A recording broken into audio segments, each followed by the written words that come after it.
mayambu ahanna maktada pantholiklamgi maikaidagi ikoknona khurumjari pantholiklamna leptana sanajarakpa wari paringda wari ama amuk tabirasi ngasigi wari asigi maming Eidi Haikhide nong hek ngalakpadagi mega ngahekta phawba yumda laitana leiba phangde yumgi thabak kaya ama losilamlaga mahak home tutor amak chatle home tutor halaklaga yumgi thabak kaya ama mateng pangi thabak suba su chatle mahak paisa yamna tanba paisa paidaba yade habagi asada yamna kanna honaduna lakle mahakna home tutor chatpa khudingi mahakna tuition tawbiribi angangdugi mamana mekabu yamna luna tawe mahakna ngausinadaba gyan tana leiba kaya aduna leikaina su mahakpu luna tawe mahakki nunggi wakhaldadi kari leiba haibadudi khangde miyam mamangdadi mahakpu yamna phana ui mahak nisha chade yu thakte mahakki afaba mong matau kaya aduda leikai misingna magi macha warakpada megagumna tau haiduna hainaba phawba yawe nongmadi mahakna tuition tawbiribi angangdugi mama makhoinadi itaima haiduna kauba romitana megabu kausille mahakna megada asumna hairai mega nangbu nupi ka koibra nangi khangnaba nupi leibra nupi dubu leiradi nataimadasu hayo kadaidagino megado wa amata ngangde tuminda ikaiduna nonthaduna lei ngaktang leiraga megana tamna khumlai leitide taima mahakki wahayaduda matai maromitana mu hairai nangbu asengmagi leitabra leitragadi nupi ama khangnagera nupido masak matausu adum yai mabuk mapau siangna phabane megana mu hanglai nupidubu kanano itaima khoi swaidero matai maromitana mu hairai natteda khoiga thangnaba khundagine nahanwai nang tamona masangamdabagi khoi tha amarom rimsta leidana matamduda makhoiga ikhoiga se bet thangnana lei masu makhoigi mama masangamdabagi matam kuina leiki matamduda asum loinagiba punkhibane mabuk mapau yamna phabane loinaba nungaibane nang maga khaknagera megado khara ikairap tawna tapna khumlai khangdrede taima kai haina khumdoino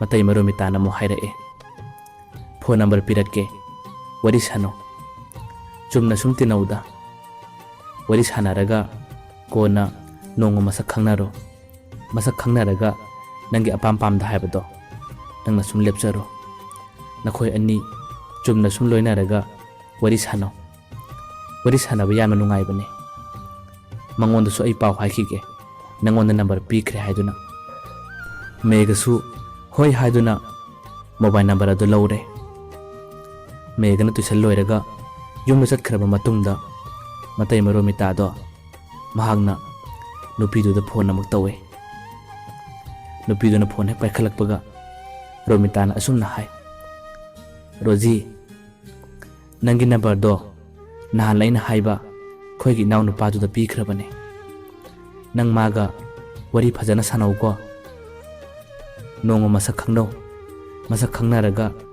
nangi apam pamda haibado karino yengo ngasi makidi chumna phajana wari sanaba nungai ta haibado na ingonda paw mu hairo uko rojido khare ikairap tawna hoi inama watai makha tade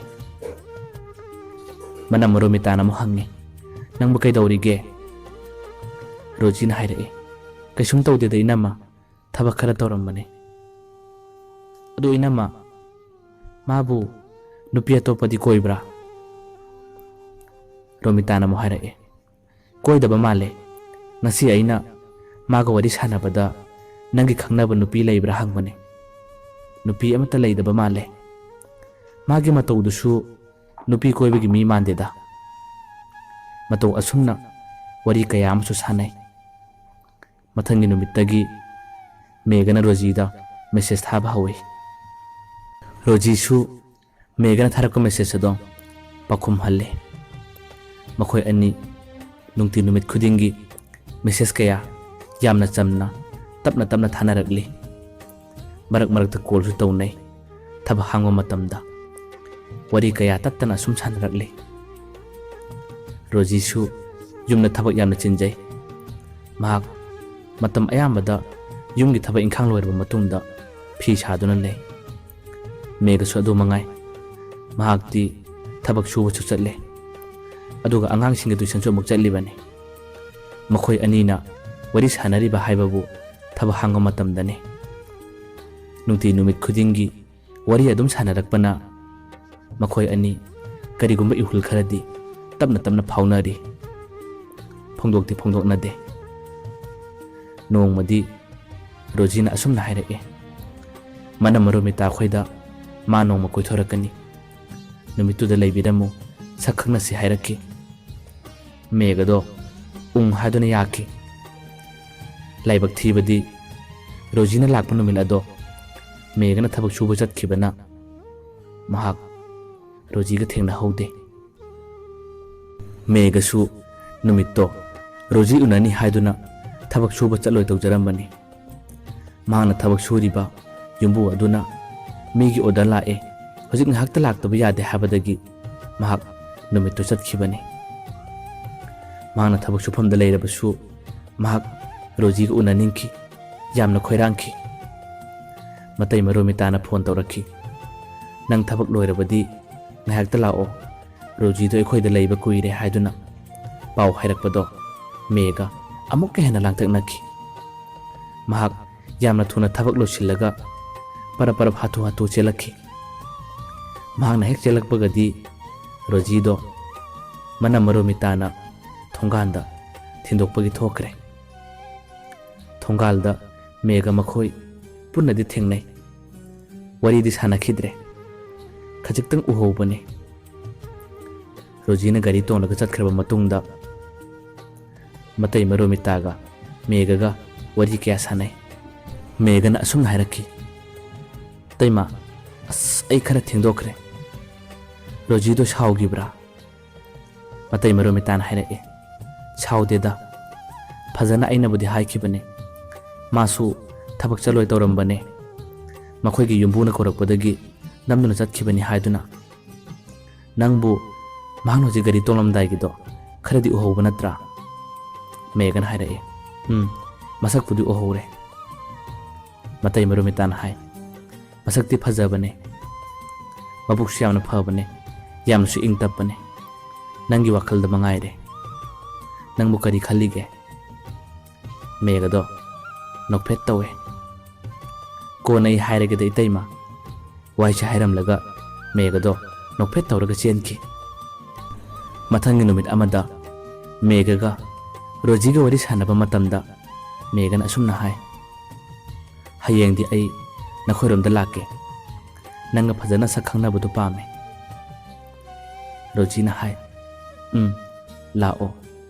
nahangi ai lakpadudi nang masak sengna uhodabra megana hai kharabudi uhowida nom khaktang ahanba ubanina phajana laksinbadi ngamdre nangdi ai uhobra Rojina makhumlae khara aisu uhowe nangdi nupa yamna male megado nokphet tawe megana hange phare adudi hayang pung kya da lauge Rojina hai nungthingni matamda lao megana mo hanglae pung mari adwaida ai laklage nangdi natomda tholakadoira kana lakdoino Rojina hai tallida itomda lakpadi khoigi imanabi amaga lakminage nang hayeng soidana lakda lakani ko megana hai lakani nang nungthinda namanabi duga soidana ngaibiramo asumna ꯃꯈꯣꯏ ꯑꯅꯤ ꯋꯥꯔꯤ ꯀꯌꯥ ꯁꯥꯟꯅꯔꯕ ꯃꯇꯨꯡꯗ ꯃꯦꯘꯗꯣ ꯃꯊꯪꯒꯤ ꯅꯨꯃꯤꯠꯀꯤ ꯅꯨꯡꯊꯤꯟꯗ Rosie ꯎꯅꯕ ꯆꯠꯂꯦ. ꯔꯣꯖꯤꯁꯨ ꯃꯃꯥꯟꯅꯕꯤ ꯑꯃꯒ ꯃꯦꯘ ꯎꯅꯕ ꯊꯣꯛꯂꯛꯏ. ꯅꯨꯃꯤꯠꯇꯨꯗ ꯃꯦꯘꯅ ꯔꯣꯖꯤꯕꯨ ꯃꯁꯛ ꯐꯖꯅ ꯈꯪꯂꯦ. ꯔꯣꯖꯤꯅꯁꯨ ꯃꯦꯘꯕꯨ ꯃꯁꯛ ꯈꯪꯂꯦ. ꯔꯣꯖꯤꯗꯣ ꯃꯃꯥꯏ ꯀꯣꯏꯗꯥꯅ ꯌꯥꯝꯅ ꯏꯪꯅ ꯐꯖꯩ. ꯔꯣꯖꯤꯒ ꯂꯥꯛꯃꯤꯟꯅꯕꯤ ꯃꯃꯥꯟꯅꯕꯤꯗꯨꯅ ꯔꯣꯖꯤꯗꯒꯤꯗꯤ ꯅꯨꯡꯁꯤꯕꯛꯄ ꯐꯖꯕꯗꯤ ꯈꯔ ꯍꯦꯜꯂꯦ. ꯃꯇꯧ ꯑꯁꯨꯝꯅ ꯋꯥꯔꯤ ꯀꯌꯥ ꯁꯥꯟꯅꯔꯦ. ꯀꯔꯤ ꯀꯔꯤꯅꯣ ꯈꯔꯁꯨ ꯆꯥꯃꯤꯟꯅꯔꯦ. ꯃꯦꯘꯁꯨ ꯋꯥꯔꯤ ꯀꯌꯥ ꯁꯥꯟꯅꯔꯕ ꯃꯇꯨꯡꯗ ꯌꯨꯝꯗ ꯍꯜꯂꯛꯈꯤ. ꯅꯨꯃꯤꯗꯥꯡꯒꯤ ꯃꯇꯝꯗ ꯔꯣꯖꯤꯒ ꯃꯈꯣꯏ ꯑꯅꯤ ꯋꯥꯔꯤ ꯁꯥꯟꯅꯕ ꯃꯇꯝꯗ ꯃꯦꯘꯅ ꯑꯁꯨꯝꯅ ꯍꯥꯏꯔꯛꯈꯤ. ꯔꯣꯖꯤ, ꯅꯣꯏ ꯅꯃꯥꯟꯅꯕꯤꯗꯨꯗꯤ ꯃꯥꯗꯤ ꯀꯔꯤ ꯃꯤꯡ ꯀꯧꯏ? ꯔꯣꯖꯤꯅ ꯈꯨꯝꯂꯛꯏ. ꯄ꯭ꯔꯤꯌꯥ ꯀꯧꯕꯅꯦ. ꯀꯩꯗꯧꯔꯒꯦꯗ? ꯃꯦꯘꯅ ꯍꯥꯏꯔꯛꯏ. ꯀꯩꯁꯨꯝ ꯇꯧꯗꯦꯗ. ꯃꯥꯗꯤ ꯍꯧꯖꯤꯛ ꯀꯔꯤ ꯍꯣꯠꯅꯔꯤꯒꯦ? ꯔꯣꯖꯤꯅ ꯑꯃꯨꯛ ꯈꯨꯝꯃꯤ. ꯃꯥꯗꯤ ꯂꯥꯏꯔꯤꯛ ꯇꯝꯂꯤꯕꯅꯤ. ꯀꯣꯂꯦꯖ ꯀꯥꯔꯤꯕꯅꯤ. ꯃꯈꯣꯏꯒꯤ ꯏꯃꯨꯡꯗꯣ ꯄꯩꯁꯥꯁꯨ ꯌꯥꯝꯅ ꯄꯥꯏꯕꯅꯤ. ꯅꯨꯄꯤꯁꯨ ꯃꯇꯣꯝꯇ ꯑꯣꯏꯕꯅꯤꯅ ꯌꯥꯝꯅꯁꯨ ꯂꯨꯅ ꯇꯧꯕꯅꯤ. ꯔꯣꯖꯤꯒꯤ ꯋꯥꯍꯩꯁꯤꯡ ꯑꯗꯨꯗ ꯃꯦꯘ ꯀꯔꯤꯒꯨꯝꯕ ꯈꯔ ꯈꯜꯂꯛꯄ ꯃꯥꯜꯂꯦ. ꯃꯦꯘꯅ ꯑꯃꯨꯛ ꯍꯪꯂꯛꯏ. ꯃꯥꯗꯤ ꯅꯨꯄꯥꯒ ꯀꯣꯏꯅꯗ꯭ꯔꯣ? ꯔꯣꯖꯤꯅ ꯍꯥꯏꯔꯛꯏ. ꯀꯥꯏꯗꯩ ꯅꯨꯄꯥꯅꯣꯗ? ꯌꯥꯝꯅ ꯉꯥꯎꯅ ꯂꯩꯕꯅꯤ. ꯅꯨꯄꯥꯒ ꯑꯝꯇ ꯀꯣꯏꯗꯕꯅꯤ. ꯉꯥꯛꯇꯪ ꯂꯩꯔꯒ ꯃꯦꯘꯅ ꯇꯞꯅ ꯑꯃꯨꯛ ꯍꯥꯏꯔꯛꯏ. ꯔꯣꯖꯤ, ꯅꯪꯉꯣꯟꯗꯩ ꯋꯥ ꯑꯝꯇ ꯍꯥꯏꯒꯦ. ꯅꯪ ꯌꯥꯒꯗ꯭ꯔꯥ? ꯔꯣꯖꯤꯗꯣ ꯅꯣꯛꯐꯦꯠ ꯇꯧꯔꯒ ꯌꯥꯅꯤꯌꯦ ꯗꯥ, ꯀꯩ ꯋꯥꯅꯣ ꯍꯥꯏꯔꯛꯑꯣ. ꯃꯦꯘꯅ ꯇꯞꯅ ꯁꯨꯝꯅ ꯍꯥꯏꯔꯛꯏ. ꯅꯪꯒꯤ ꯅꯃꯥꯟꯅꯕꯤ ꯄ꯭ꯔꯤꯌꯥꯗꯣ ꯅꯪ ꯃꯇꯦꯡ ꯈꯔ ꯄꯥꯡꯕꯤꯌꯨꯗꯅ ꯑꯩꯒꯤ. ꯋꯥꯍꯩ ꯑꯗꯨ ꯇꯥꯕꯗ ꯔꯣꯖꯤ ꯄꯨꯡꯉꯛ ꯉꯛꯈꯤ. ꯊꯥꯖꯈꯤꯗꯦ ꯃꯦꯘꯅ ꯑꯗꯨꯝꯅ ꯍꯥꯏꯔꯛꯀꯅꯤ ꯍꯥꯏꯕ. ꯌꯥꯝꯅꯁꯨ ꯉꯛꯈꯤ. ꯃꯔꯝ ꯃꯔꯨꯃꯤꯠ ꯇꯥꯅ ꯃꯉꯣꯟꯗ ꯁꯥꯔꯛꯂꯤꯕ ꯋꯥꯔꯤꯁꯤꯡ ꯑꯗꯨꯒ ꯃꯦꯘꯅ ꯉꯁꯤ ꯃꯉꯣꯟꯗ ꯍꯥꯏꯗꯣꯔꯛꯂꯤꯕ ꯋꯥꯍꯩꯁꯤꯡ ꯑꯁꯤꯒ ꯇꯁꯦꯡꯅ ꯈꯦꯠꯅꯈꯤ. ꯔꯣꯖꯤ ꯇꯁꯦꯡꯅ ꯆꯃꯝꯅꯩ. ꯃꯅꯝ ꯃꯔꯨꯃꯤꯠ ꯇꯥꯅꯗꯤ ꯌꯥꯝꯅ ꯐꯕꯅꯦ. ꯂꯣꯏꯅꯕ ꯅꯨꯡꯉꯥꯏꯕꯅꯤ. ꯐꯖꯅ ꯂꯣꯏꯅꯧ. ꯅꯪꯒ ꯅꯨꯡꯁꯤꯅꯧ ꯍꯥꯏꯗꯨꯅ ꯁꯤꯜꯂꯛꯄ ꯅꯨꯄꯥ ꯑꯃꯅꯤ. ꯑꯗꯨꯒ ꯉꯁꯤ ꯃꯦꯘꯅ ꯃꯉꯣꯟꯗ ꯍꯥꯏꯔꯛꯂꯤꯕ ꯋꯥꯍꯩꯁꯤꯡ ꯑꯁꯤ ꯇꯁꯦꯡꯅꯃꯛ ꯔꯣꯖꯤ ꯉꯥꯏꯍꯥꯛꯇꯪꯗꯤ ꯉꯛꯏ. ꯉꯥꯛꯇꯪ ꯂꯩꯔꯒ ꯇꯞꯅ ꯔꯣꯖꯤꯅ ꯈꯨꯝꯂꯛꯏ. ꯗꯥ, ꯅꯪꯒꯤꯁꯤꯕꯨ ꯑꯁꯦꯡꯕ꯭ꯔꯥ ꯅꯠꯇ꯭ꯔꯒ ꯐꯥꯒꯤ ꯇꯧꯔꯤꯔꯣ? ꯃꯦꯘꯅ ꯍꯥꯏꯔꯛꯏ. ꯐꯥꯒꯤ ꯅꯠꯇꯦ. ꯀꯩꯗꯧꯕꯒꯤ ꯅꯪꯉꯣꯟꯗ ꯐꯥꯒꯤ ꯇꯧꯗꯣꯏꯅꯣ? ꯄ꯭ꯔꯤꯌꯥꯗꯣ ꯌꯥꯝꯅ ꯅꯨꯡꯁꯤ. ꯅꯪꯒꯤ ꯅꯃꯥꯟꯅꯕꯤ ꯑꯣꯏꯕꯅꯤꯅ ꯅꯪꯅ ꯍꯥꯏꯔꯗꯤ ꯃꯥ ꯁꯣꯏꯗꯅ ꯌꯥꯔꯛꯄꯁꯨ ꯌꯥꯏ. ꯅꯪꯅ ꯃꯇꯦꯡ ꯈꯔ ꯄꯥꯡꯕꯤꯌꯨꯀꯣ. ꯔꯣꯖꯤꯗꯣ ꯈꯨꯝꯐꯝ ꯈꯪꯈꯤꯗ꯭ꯔꯦ. ꯀꯔꯤ ꯈꯨꯝꯂꯨꯅꯤ? ꯃꯦꯘꯅ ꯑꯇꯝꯅꯅ ꯄ꯭ꯔꯤꯌꯥ ꯁꯤꯟꯕꯤꯌꯨ ꯍꯥꯏꯔꯛꯄꯗꯨꯅ. ꯔꯣꯖꯤꯅ ꯇꯞꯅ ꯍꯥꯏꯔꯛꯏ. ꯃꯥꯗꯤ ꯅꯨꯄꯥ ꯀꯣꯏꯗꯕꯅꯤꯅ ꯍꯣꯏ, ꯃꯉꯣꯟꯗ ꯄꯥꯎ ꯍꯥꯏꯔꯒꯕꯨꯗꯤ ꯌꯦꯡꯒꯦ. ꯌꯥꯅꯕꯁꯨ ꯁꯤꯟꯕꯤꯒꯦꯗ. ꯀꯔꯤꯒꯨꯝꯕ ꯌꯥꯔꯕꯗꯤ ꯅꯈꯣꯏ ꯑꯅꯤ ꯐꯖꯅ ꯅꯨꯡꯁꯤꯅꯧꯀꯣ. ꯃꯦꯘꯅ ꯍꯥꯏꯔꯛꯏ. ꯅꯨꯡꯁꯤꯅꯗꯣꯏꯅꯦ. ꯃꯥ ꯅꯠꯇꯅ ꯅꯨꯄꯤ ꯑꯇꯣꯞꯄ ꯑꯃꯠꯇꯁꯨ ꯀꯣꯏꯔꯣꯏ. ꯃꯥꯅ ꯑꯔꯣꯏꯕ ꯑꯣꯏꯗꯣꯏꯅꯦ. ꯃꯦꯘꯒꯤ ꯋꯥꯍꯩ ꯑꯗꯣ ꯔꯣꯖꯤ ꯇꯁꯦꯡꯅꯃꯛ ꯊꯋꯥꯏ ꯅꯨꯡꯉꯥꯏꯇꯕ ꯐꯥꯎꯏ. ꯃꯃꯤꯠꯇꯒꯤ ꯃꯄꯤꯗꯤ ꯈꯔ ꯈꯔꯗꯤ ꯂꯪꯕꯒꯨꯝ ꯇꯧꯏ. ꯃꯦꯘꯒꯤ ꯃꯥꯡꯗꯗꯤ ꯋꯥꯔꯤ ꯁꯥꯟꯅꯕ ꯃꯇꯝꯗ ꯀꯔꯝꯅ ꯎꯠꯊꯣꯛꯂꯨꯅꯤ? ꯔꯣꯖꯤꯗꯣ, ꯗꯥ, ꯅꯪꯒꯤꯗꯃꯛ ꯐꯅꯕ ꯑꯩ ꯐꯖꯅ ꯁꯦꯝꯕꯤꯒꯦꯗ. ꯋꯥꯍꯩꯁꯦ ꯍꯥꯏꯔꯝꯂꯒ ꯔꯣꯖꯤꯗꯣ ꯐꯣꯟ ꯊꯝꯈꯤ. ꯃꯊꯪꯒꯤ ꯅꯨꯃꯤꯠ ꯑꯃꯗ ꯔꯣꯖꯤꯗꯣ ꯄ꯭ꯔꯤꯌꯥ ꯎꯅꯕ ꯆꯠꯂꯦ. ꯄ꯭ꯔꯤꯌꯥꯒ ꯊꯦꯡꯅꯕ ꯃꯇꯝꯗ ꯃꯍꯥꯛꯅ ꯑꯁꯨꯝꯅ ꯋꯥꯔꯤ ꯁꯥꯏ. ꯄ꯭ꯔꯤꯌꯥ, ꯅꯍꯥꯟ ꯊꯦꯡꯅꯕ ꯅꯨꯄꯥꯗꯣ ꯃꯥꯅ ꯅꯪꯁꯦ ꯌꯥꯝꯅꯁꯨ ꯅꯨꯡꯁꯤ, ꯌꯥꯝꯅꯁꯨ ꯐꯖꯩ ꯍꯥꯏ. ꯃꯥꯅ ꯑꯩꯉꯣꯟꯗ ꯋꯥꯔꯤ ꯁꯥꯕꯗ ꯅꯪꯁꯦ ꯃꯥꯒꯤ ꯈꯔ ꯍꯥꯏꯕꯤꯌꯨ ꯍꯥꯏ. ꯅꯪ ꯌꯥꯎꯀꯣ, ꯃꯥꯒ ꯈꯪꯅꯧꯀꯣ. ꯄ꯭ꯔꯤꯌꯥꯗꯣ ꯔꯣꯖꯤꯗ ꯃꯨꯟꯅ ꯌꯦꯡꯂꯒ ꯑꯁꯨꯝꯅ ꯍꯥꯏꯔꯛꯏ. ꯀꯩꯅꯣꯅꯦ ꯍꯥꯏꯁꯤꯕꯣ? ꯅꯍꯥꯟꯒꯤ ꯅꯨꯄꯥꯗꯨꯗꯤ ꯅꯪꯒ ꯈꯪꯅꯕ ꯅꯨꯄꯥ ꯅꯠꯇ꯭ꯔꯣ? ꯅꯪꯁꯨ ꯑꯩꯉꯣꯟꯗ ꯃꯥꯒꯤ ꯋꯥꯔꯤ ꯃꯌꯥꯝ ꯇꯧꯔꯤꯗꯨꯗꯤ. ꯔꯣꯖꯤꯗꯣ ꯃꯃꯥꯏ ꯂꯨꯛꯊꯈꯤ. ꯉꯥꯏꯍꯥꯛ ꯂꯩꯔꯒ ꯇꯞꯅ ꯈꯨꯝꯂꯛꯑꯦ. ꯃꯥꯗꯤ ꯑꯩꯒ ꯆꯨꯝꯅ ꯇꯤꯟꯅꯕꯅꯦ, ꯀꯣꯏꯅꯕ ꯅꯨꯄꯥ ꯅꯠꯇꯦꯗ. ꯅꯪꯉꯣꯟꯗ ꯑꯩꯅ ꯋꯥꯔꯤ ꯁꯥꯕꯗꯨꯗꯤ ꯅꯨꯄꯥ ꯑꯇꯣꯞꯄ ꯑꯃꯅꯦ. ꯃꯥꯗꯤ ꯂꯥꯛꯀꯗꯕ ꯋꯥꯠꯂꯤꯗ. ꯋꯥꯍꯩꯁꯤ ꯍꯥꯏꯔꯗꯨꯅ ꯔꯣꯖꯤꯅ ꯅꯥꯀꯜ ꯑꯃꯔꯣꯝꯗ ꯋꯥꯗꯨ ꯊꯩꯗꯣꯛꯈꯤ. ꯄ꯭ꯔꯤꯌꯥꯁꯨ ꯑꯣ ꯍꯥꯏꯔꯒ ꯔꯣꯖꯤꯒꯤ ꯃꯥꯏꯊꯣꯡꯅ ꯇꯥꯔꯤꯕ ꯃꯍꯥꯛꯀꯤ ꯅꯨꯡꯉꯥꯏꯇꯕ ꯃꯃꯤꯗꯨꯗꯤ ꯈꯪꯉꯤ. ꯔꯣꯖꯤꯅ ꯑꯃꯨꯛ ꯇꯞꯅ ꯍꯥꯏꯔꯛꯑꯦ. ꯅꯪ ꯃꯥꯒ ꯈꯪꯅꯧꯀꯣ. ꯌꯥꯝꯅꯁꯨ ꯐꯕꯅꯦ, ꯌꯥꯝꯅꯁꯨ ꯆꯝꯕꯅꯦ. ꯐꯖꯅ ꯅꯨꯡꯁꯤꯅꯧ. ꯃꯥꯅ ꯑꯩꯉꯣꯟꯗ ꯅꯪꯁꯦ ꯌꯥꯅꯕ ꯀꯟꯅ ꯇꯥꯛꯄꯤꯌꯣ ꯍꯥꯏꯔꯛꯄꯅꯦ. ꯃꯉꯣꯟꯗ ꯑꯩꯁꯨ ꯌꯥꯍꯟꯒꯅꯤ ꯍꯥꯏꯗꯣꯛꯈ꯭ꯔꯦ.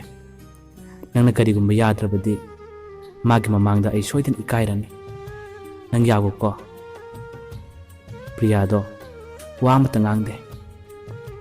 ꯐꯔꯁꯦ, ꯅꯣꯡꯃ ꯅꯤꯅꯤ ꯂꯩꯔꯒ ꯅꯪꯉꯣꯟꯗ ꯑꯩ ꯄꯥꯎꯈꯨꯝ ꯄꯤꯔꯛꯂꯒꯦ. ꯋꯥꯍꯩꯁꯦ ꯍꯥꯏꯔꯝꯂꯒ ꯄ꯭ꯔꯤꯌꯥꯁꯨ ꯆꯠꯈ꯭ꯔꯦ. ꯔꯣꯖꯤꯁꯨ ꯃꯌꯨꯝꯗ ꯁꯨꯝ ꯍꯜꯂꯛꯂꯦ. ꯄ꯭ꯔꯤꯌꯥꯗꯣ ꯌꯨꯝꯗ ꯂꯩꯕ ꯃꯇꯝꯗ ꯋꯥꯈꯜ ꯃꯌꯥꯝ ꯑꯃ ꯈꯜꯂꯦ. ꯃꯥꯅ ꯈꯜꯂꯤ, ꯀꯔꯤꯅꯣ ꯉꯁꯤ ꯔꯣꯖꯤꯅ ꯑꯩꯉꯣꯟꯗ ꯍꯥꯏꯔꯤꯁꯤꯕꯣ? ꯃꯈꯣꯏꯒꯤ ꯃꯅꯝ ꯑꯃꯅ ꯃꯥꯒꯤ ꯅꯨꯄꯥ ꯑꯃ ꯈꯪꯅꯅꯕ ꯁꯦꯝꯂꯛꯏ ꯍꯥꯏꯔꯒ ꯅꯨꯄꯥꯗꯣ ꯃꯥꯅꯁꯨ ꯃꯦꯘ ꯀꯧꯏꯁꯨ ꯍꯥꯏ. ꯅꯍꯥꯟꯒꯤ ꯅꯨꯄꯥꯗꯨꯁꯨ ꯃꯦꯘ ꯀꯧꯏ. ꯀꯔꯤꯒꯤꯅꯣ ꯃꯥꯅ ꯃꯥꯒ ꯅꯨꯡꯁꯤꯅꯒꯗꯕ ꯅꯨꯄꯥ ꯑꯃ ꯃꯥꯅ ꯑꯃꯨꯛ ꯑꯩꯉꯣꯟꯗ ꯈꯪꯅꯧ ꯍꯥꯏꯔꯤꯁꯤꯅ?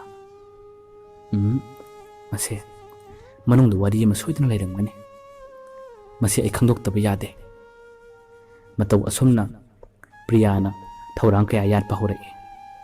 ꯁꯣꯝꯗꯅ ꯃꯅꯝ ꯃꯔꯨꯃꯤꯇꯥꯅ ꯔꯣꯖꯤꯗ ꯋꯥꯔꯤ ꯀꯌꯥ ꯁꯥꯏ. ꯃꯥꯅ ꯔꯣꯖꯤꯗ ꯍꯪꯉꯤ, ꯃꯦꯘꯗꯣ ꯂꯣꯏꯅꯔꯕ꯭ꯔꯥ? ꯃꯥꯕꯨ ꯀꯝꯗꯧꯒꯦ? ꯂꯣꯏꯅꯕ ꯅꯨꯡꯉꯥꯏꯕ꯭ꯔꯥ? ꯋꯥꯍꯪ ꯀꯌꯥ ꯑꯃ ꯍꯪꯉꯤ. ꯔꯣꯖꯤ ꯈꯨꯝꯐꯝ ꯈꯪꯗꯦ. ꯃꯅꯝꯃꯒꯤ ꯃꯥꯡꯗꯗꯤ ꯏꯀꯥꯏꯖꯕꯅ ꯋꯥꯔꯤ ꯁꯥꯟꯅꯩ, ꯂꯣꯏꯅꯕ ꯌꯥꯝꯅ ꯅꯨꯡꯉꯥꯏ, ꯌꯥꯝꯅꯁꯨ ꯐꯩ ꯍꯥꯏꯗꯨꯅ ꯃꯦꯘꯒꯤ ꯑꯐꯕ ꯉꯥꯛꯇꯅꯤ ꯃꯅꯝ ꯃꯔꯨꯃꯤꯇꯥꯗ ꯍꯥꯏꯈꯤꯕ. ꯃꯅꯝ ꯃꯔꯨꯃꯤꯇꯥꯅꯁꯨ ꯐꯖꯅ ꯈꯪꯅꯧ, ꯌꯥꯝꯅ ꯐꯕꯅꯦ, ꯅꯈꯣꯏ ꯑꯅꯤ ꯄꯨꯟꯁꯤ ꯂꯩꯄꯨꯟ ꯌꯧꯅꯕ ꯈꯪꯅꯧꯀꯣ ꯍꯥꯏꯗꯨꯅ ꯋꯥꯍꯩ ꯀꯌꯥ ꯍꯥꯏꯔꯛꯂꯤ. ꯋꯥꯍꯩ ꯑꯁꯤ ꯄꯜꯂꯛꯄꯗꯅꯤ ꯔꯣꯖꯤ ꯇꯁꯦꯡꯅꯃꯛ ꯈꯨꯝꯐꯝ ꯈꯪꯗꯕ. ꯐꯣꯟ ꯊꯝꯃꯒꯦ ꯍꯥꯏꯔꯒ ꯍꯦꯛꯇꯃꯛ ꯔꯣꯖꯤꯗꯣ ꯐꯣꯟ ꯊꯝꯈꯤ. ꯃꯇꯧ ꯑꯁꯨꯝꯅ ꯃꯇꯝ ꯈꯔꯒꯤ ꯇꯨꯡꯗ ꯄ꯭ꯔꯤꯌꯥꯗꯣ ꯃꯦꯘꯗ ꯌꯥꯔꯦ ꯍꯥꯏꯗꯨꯅ ꯄꯥꯎ ꯍꯥꯏꯔꯛꯈꯤ. ꯉꯁꯤꯗꯤ ꯃꯦꯘꯒ ꯄ꯭ꯔꯤꯌꯥꯒ ꯅꯨꯡꯁꯤꯅꯕ ꯍꯥꯏꯕꯗꯨ ꯑꯣꯏꯔꯔꯦ. ꯃꯈꯣꯏ ꯑꯅꯤ ꯅꯣꯡꯃ ꯎꯅꯁꯤ ꯍꯥꯏꯗꯨꯅ ꯃꯇꯝ ꯊꯥꯕ ꯃꯇꯝꯗ ꯄ꯭ꯔꯤꯌꯥꯅ ꯔꯣꯖꯤꯗ ꯃꯇꯣꯝꯇ ꯊꯣꯛꯄ ꯏꯀꯥꯏ, ꯅꯪꯒ ꯈꯔ ꯊꯣꯛꯃꯤꯟꯅꯁꯤ ꯍꯥꯏꯗꯨꯅ ꯄꯥꯎ ꯄꯤꯈꯤ. ꯔꯣꯖꯤꯗꯤ ꯇꯁꯦꯡꯅ ꯌꯥꯖꯗꯕꯅꯤ. ꯄ꯭ꯔꯤꯌꯥꯅ ꯅꯝꯗꯨꯅ ꯆꯠꯂꯨꯁꯤ ꯂꯥꯎ ꯍꯥꯏꯗꯨꯅ ꯄꯨꯕꯅꯤ. ꯄ꯭ꯔꯤꯌꯥꯅ ꯄꯨꯔꯤꯕꯗꯣ ꯀꯔꯤꯒꯨꯝꯕ ꯈꯔ ꯈꯪꯅꯤꯡꯕꯒꯤꯗꯃꯛꯅꯤ. ꯔꯣꯖꯤꯒ ꯄ꯭ꯔꯤꯌꯥꯒ ꯃꯦꯘ ꯎꯅꯕ ꯂꯥꯛꯑꯦ. ꯔꯣꯖꯤꯕꯨ ꯈꯔ ꯂꯥꯞꯅ ꯊꯝꯂꯝꯂꯒ ꯄ꯭ꯔꯤꯌꯥꯒ ꯃꯦꯘꯒ ꯋꯥꯔꯤ ꯁꯥꯟꯅꯩ. ꯋꯥꯔꯤ ꯐꯅ ꯁꯥꯟꯅꯔꯕꯁꯨ ꯄ꯭ꯔꯤꯌꯥꯅ ꯌꯦꯡꯂꯤꯕꯗꯤ ꯔꯣꯖꯤꯒꯤ ꯃꯥꯏꯊꯣꯡꯗ ꯀꯔꯤ ꯃꯃꯤ ꯇꯥꯕꯅꯣ, ꯃꯉꯣꯟꯗ ꯀꯔꯤ ꯔꯤꯌꯦꯛꯁꯟ ꯐꯥꯎꯕꯅꯣ, ꯃꯗꯨꯅꯤ ꯄ꯭ꯔꯤꯌꯥꯅ ꯇꯁꯦꯡꯅ ꯈꯪꯅꯤꯡꯗꯨꯅ ꯌꯦꯡꯂꯤꯕ. ꯔꯣꯖꯤꯒꯤ ꯃꯥꯏꯊꯣꯡꯅ ꯇꯥꯔꯤꯕ ꯅꯨꯡꯉꯥꯏꯇꯕ, ꯃꯍꯥꯛꯀꯤ ꯑꯋꯥꯕ ꯃꯃꯤ ꯀꯌꯥꯗꯣ ꯄ꯭ꯔꯤꯌꯥꯅ ꯂꯣꯏꯅ ꯎꯕ ꯐꯪꯉꯤ. ꯃꯍꯥꯛꯀꯤ ꯅꯨꯡꯁꯤꯔꯕꯤ ꯃꯔꯨꯞ ꯑꯃꯅ ꯃꯇꯧ ꯑꯁꯨꯝꯅ ꯋꯥꯔꯒ ꯂꯩꯕ ꯃꯇꯝꯗ ꯅꯣꯛꯂꯒ ꯍꯔꯥꯎꯅ ꯂꯩꯒꯗꯕ ꯄ꯭ꯔꯤꯌꯥꯗꯤ ꯅꯠꯇꯦ. ꯃꯍꯥꯛꯅ ꯃꯦꯘꯗ ꯌꯥꯔꯤꯕꯁꯤꯁꯨ ꯀꯔꯤꯒꯨꯝꯕ ꯈꯔ ꯈꯪꯅꯤꯡꯕꯒꯤꯗꯃꯛ ꯌꯥꯕꯅꯦ. ꯃꯦꯘꯒ ꯃꯍꯥꯛꯀ ꯋꯥꯔꯤ ꯁꯥꯟꯅꯕ ꯃꯇꯝꯗ ꯃꯍꯥꯛꯅ ꯃꯦꯘꯗ ꯑꯁꯨꯝꯅ ꯍꯪꯉꯤ, ꯗꯥ, ꯅꯪꯒ ꯔꯣꯖꯤꯒꯁꯦ ꯃꯇꯧ ꯀꯔꯝꯅ ꯇꯤꯟꯅꯈꯤꯕꯅꯣ? ꯃꯦꯘꯅꯁꯨ ꯈꯨꯝꯂꯛꯏ, ꯃꯥꯒ ꯑꯩꯒ ꯇꯤꯟꯅꯕ ꯌꯥꯝꯅ ꯀꯨꯏꯗ꯭ꯔꯤꯗ. ꯑꯩꯈꯣꯏ ꯂꯩꯀꯥꯏꯗꯒꯤ ꯑꯩꯈꯣꯏꯒꯤ ꯏꯇꯩꯃ ꯑꯃꯅ ꯃꯁꯛ ꯈꯪꯅꯧ ꯍꯥꯏꯗꯨꯅ ꯈꯪꯅꯍꯟꯕꯅꯦ. ꯃꯔꯛ ꯊꯠꯂꯒ ꯄ꯭ꯔꯤꯌꯥꯅ ꯑꯃ ꯍꯪꯂꯛꯏ, ꯅꯣꯏꯒꯤ ꯏꯇꯩꯃꯗꯨꯅꯗꯤ ꯀꯔꯤ ꯍꯥꯏꯔꯒ ꯈꯪꯅꯧ ꯍꯥꯏꯔꯛꯀꯦ? ꯃꯦꯘꯗꯣ ꯋꯥ ꯉꯥꯡꯕꯗ ꯈꯔ ꯂꯠꯂꯦ. ꯆꯨꯝꯅ ꯁꯨꯝ ꯈꯪꯅꯧꯋꯣ, moiga ada hospital da leiring da thengnarakpane loina ba tinaba nungai bani haiduna khangnahan bani kaidawrage priya do kaisum tawdeda da adu roji se loina badi kamdauge loina badi yam nungai da mabuk siana phaba male priya na mo harae da ga iga masa khangnadrini mamangdadi nanga rojiga kari kari wari sanabage mega do kumbom khangde pat pat latle megan haire as kaishu thana de chumna sum chak charba kaidoruke wari atai thodok sanaba leitida rojina kari harake mana budi kaisum haidida aina sum khangningbagi hangmane da aise wangang bada yam suganna ba man bani ko dana lana khanuba megan haire hoida kaisum khandeda priya na mu tapna haire da ga loina base da se hayang tung ko na da se ngonda gi lapthok khiga da ba male megana khara singnarak tawna karige priya na haire da wari yamna lay karigum aigi wari si tarabadi da se engonda gi soidana lapthoki ga daba male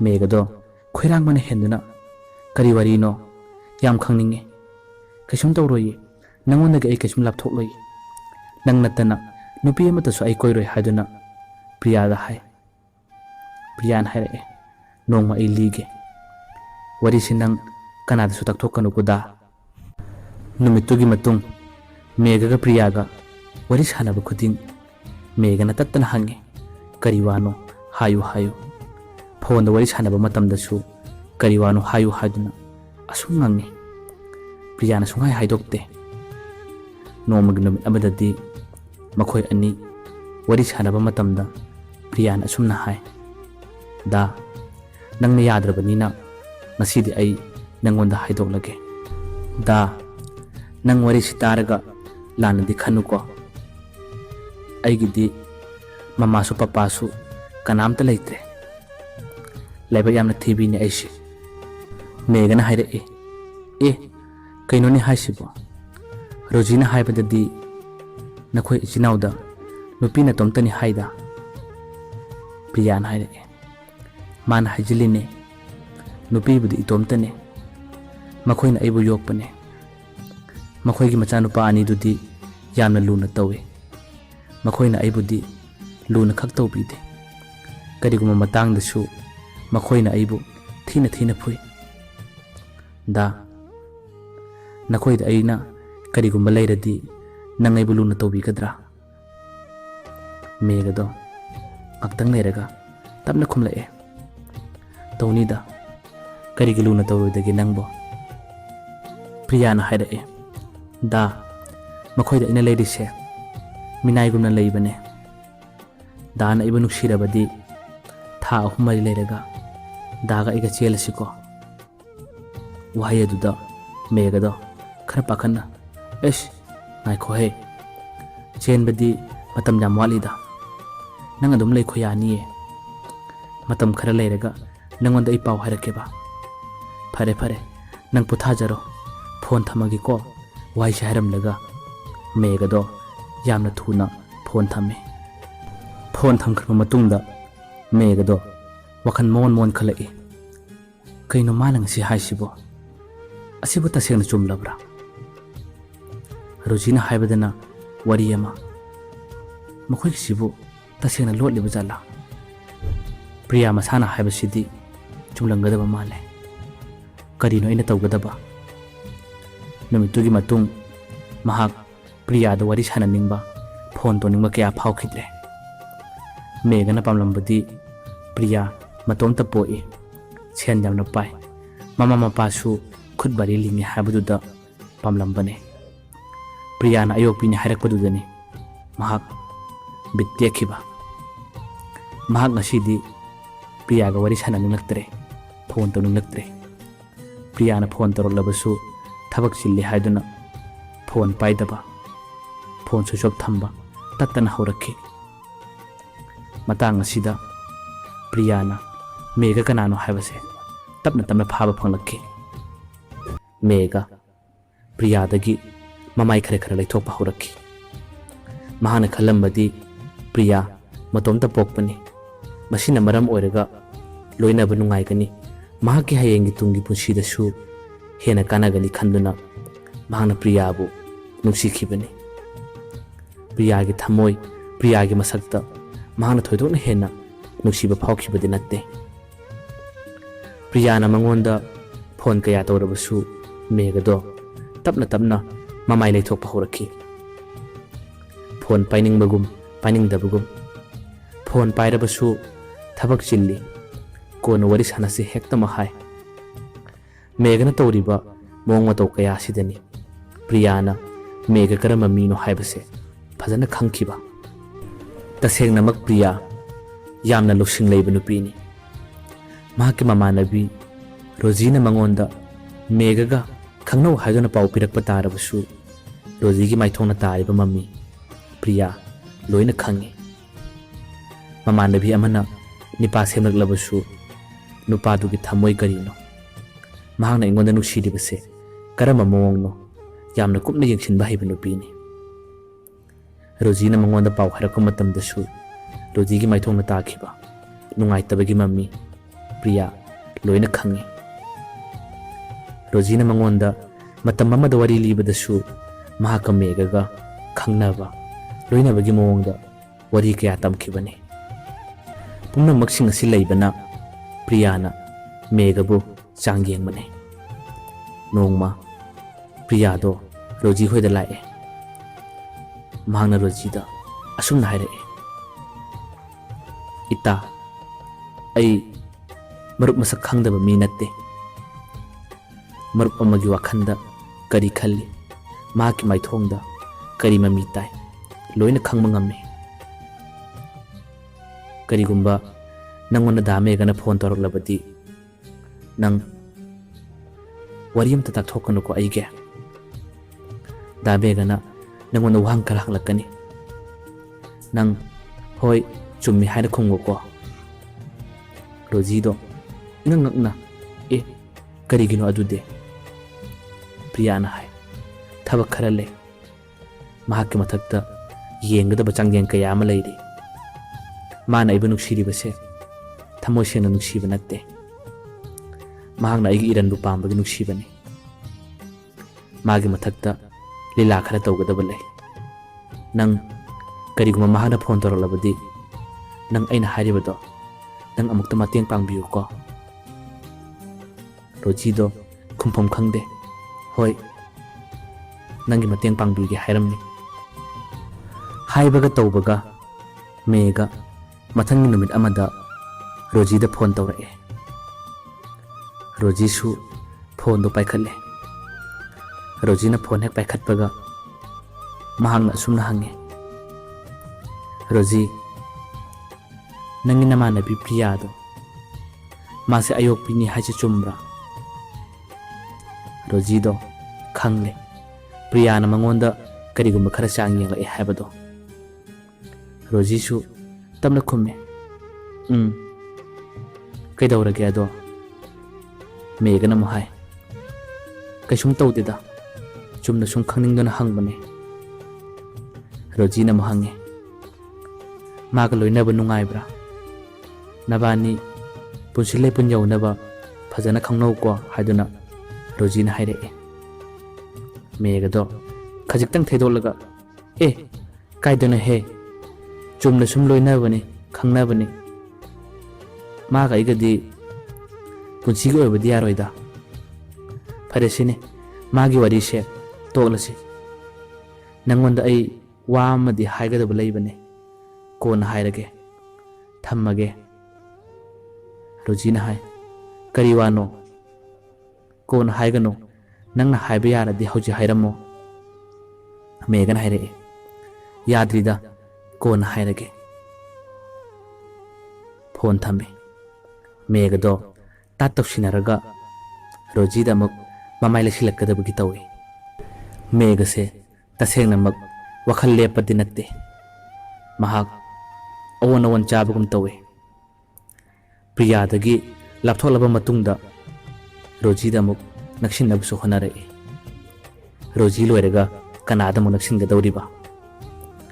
ꯃꯇꯧ ꯑꯁꯨꯝꯅ ꯃꯇꯝ ꯈꯔꯒꯤ ꯇꯨꯡꯗꯗꯤ ꯅꯣꯡꯃ ꯃꯦꯘꯒꯤ ꯅꯝꯕꯔꯗ ꯃꯁꯛ ꯈꯪꯗꯕ number ꯑꯃꯗꯒꯤ message ꯑꯃ ꯊꯥꯔꯛꯑꯦ꯫ ꯃꯦꯁꯦꯖ ꯑꯗꯣ ꯅꯨꯄꯤꯅ ꯊꯥꯔꯛꯄꯒꯤ ꯃꯦꯁꯦꯖ ꯃꯑꯣꯡꯅꯤ꯫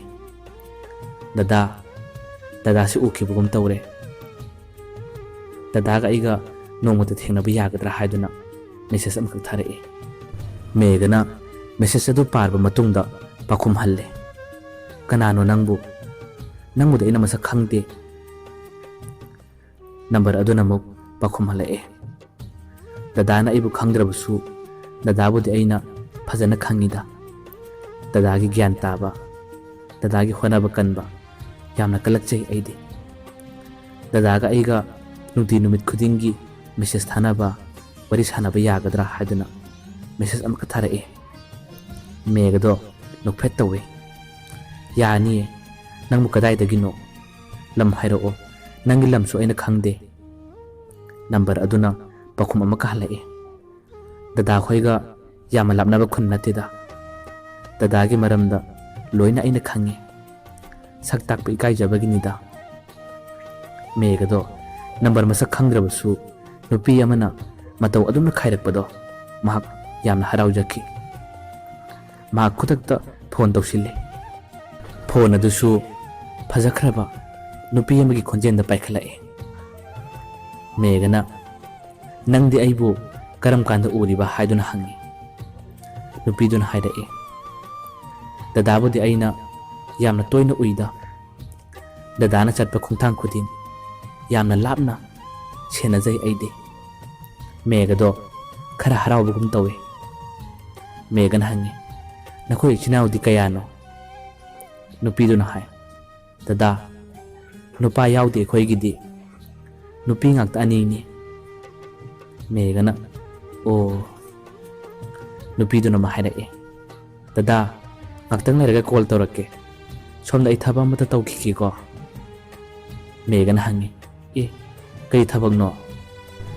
ꯅꯨꯄꯤꯗꯨꯅ ꯍꯥꯏꯔꯛꯑꯦ, ꯀꯩꯁꯨ ꯅꯠꯇꯦꯗ ꯗꯗꯥ, ꯉꯁꯥꯏ ꯑꯩ ꯀꯥꯔ ꯊꯧꯕ ꯇꯝꯂꯨꯕꯅꯦ, ꯑꯗꯨ ꯈꯔ ꯆꯥꯝꯊꯣꯛꯀꯦ ꯇꯧꯕ꯫ ꯃꯦꯘꯗꯣ, ꯑꯦ, ꯅꯣꯏꯒꯤ ꯀꯥꯔꯒ ꯂꯩꯕ꯭ꯔꯣ ꯍꯥꯏꯁꯤꯕꯣ?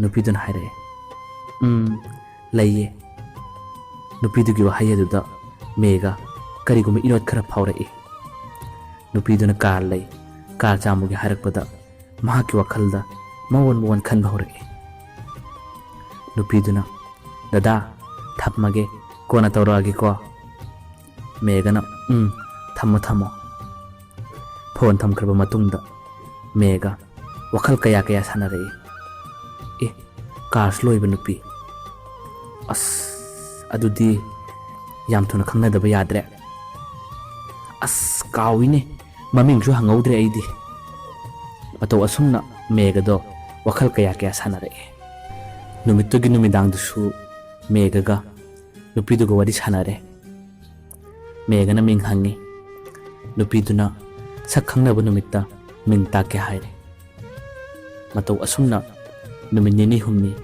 ꯂꯦꯞꯇꯅ ꯃꯈꯣꯏ ꯑꯅꯤ ꯋꯥꯔꯤ ꯁꯥꯟꯅꯔꯛꯑꯦ꯫ ꯋꯥꯔꯤ ꯁꯥꯟꯅꯕ ꯃꯇꯝꯗ ꯃꯦꯘꯅ ꯍꯪꯉꯤ, ꯅꯪꯒꯤ ꯈꯣꯟꯖꯦꯜꯁꯦ ꯌꯥꯝꯅ ꯇꯣꯏꯅ ꯍꯣꯡꯉꯤ, ꯅꯪ ꯀꯩꯗꯧꯕꯒꯦ? ꯅꯨꯄꯤꯗꯨꯅ ꯍꯥꯏ, ꯀꯩꯁꯨꯝ ꯇꯧꯗꯦꯗ ꯗꯗꯥ, ꯂꯣꯛ ꯈꯔ ꯂꯩꯕꯒꯤꯅꯦ꯫ ꯑꯁꯨꯝꯅ ꯋꯥꯔꯤ ꯀꯌꯥ ꯁꯥꯟꯅꯔꯛꯄꯗꯨꯅ ꯃꯈꯣꯏ ꯑꯅꯤ ꯋꯥꯔꯤ ꯁꯥꯔꯤꯉꯩ ꯄ꯭ꯔꯤꯌꯥꯒꯤ ꯅꯝꯕꯔꯗꯒꯤ ꯐꯣꯟ ꯇꯧꯔꯛꯏ꯫ ꯋꯥꯏꯇꯤꯡ ꯂꯩꯔꯕꯁꯨ ꯃꯦꯘ ꯀꯌꯥ ꯄꯥꯏꯗꯦ꯫ ꯅꯧꯅ ꯃꯉꯣꯟꯗ ꯃꯦꯁꯦꯖ ꯊꯥꯔꯛꯂꯤꯕ ꯋꯥꯔꯤ ꯁꯥꯟꯅꯔꯤꯕ ꯅꯨꯄꯤꯁꯤꯒꯤ ꯋꯥꯈꯜꯗꯅꯤ ꯃꯦꯘꯅ ꯄꯨꯡꯉꯥꯎ ꯉꯥꯎꯔꯤꯕ, ꯃꯉꯣꯟꯗꯅꯤ ꯃꯦꯘꯅ ꯂꯨꯞꯆꯔꯤꯕ꯫ ꯃꯊꯪꯒꯤ ꯑꯌꯨꯛꯇ ꯄ꯭ꯔꯤꯌꯥꯒꯤ ꯅꯝꯕꯔꯗꯒꯤ ꯃꯦꯘꯗ ꯀꯣꯜ ꯇꯧꯔꯛꯏ꯫ ꯃꯦꯘꯗꯣ ꯐꯣꯟ ꯄꯥꯏꯗꯦ꯫ ꯌꯥꯝꯅ ꯇꯣꯏꯅ ꯍꯟꯖꯤꯟ ꯇꯧꯔꯛꯄꯗꯒꯤ ꯃꯦꯘ ꯐꯣꯟ ꯄꯥꯏꯈꯠꯂꯦ꯫ ꯋꯥꯔꯤꯒ ꯁꯥꯟꯅꯕ ꯅꯪꯍꯧꯕ ꯅꯠꯇꯦ꯫ ꯅꯝꯕꯔ ꯑꯃꯗꯨꯅ ꯐꯣꯟ ꯇꯧꯁꯤꯜꯂꯛꯄꯗꯒꯤ ꯃꯦꯘ ꯄ꯭ꯔꯤꯌꯥꯒꯤ ꯅꯝꯕꯔ ꯑꯗꯣ ꯍꯣꯜꯗ ꯊꯝꯂꯒ ꯅꯨꯄꯤꯗꯨꯒ ꯋꯥꯔꯤ ꯁꯥꯟꯅꯩ꯫ ꯅꯨꯄꯤꯗꯨꯅ ꯍꯪꯂꯛꯏ, ꯗꯥ ꯀꯅꯥ ꯋꯥꯔꯤ ꯁꯥꯟꯅꯩꯅꯣ?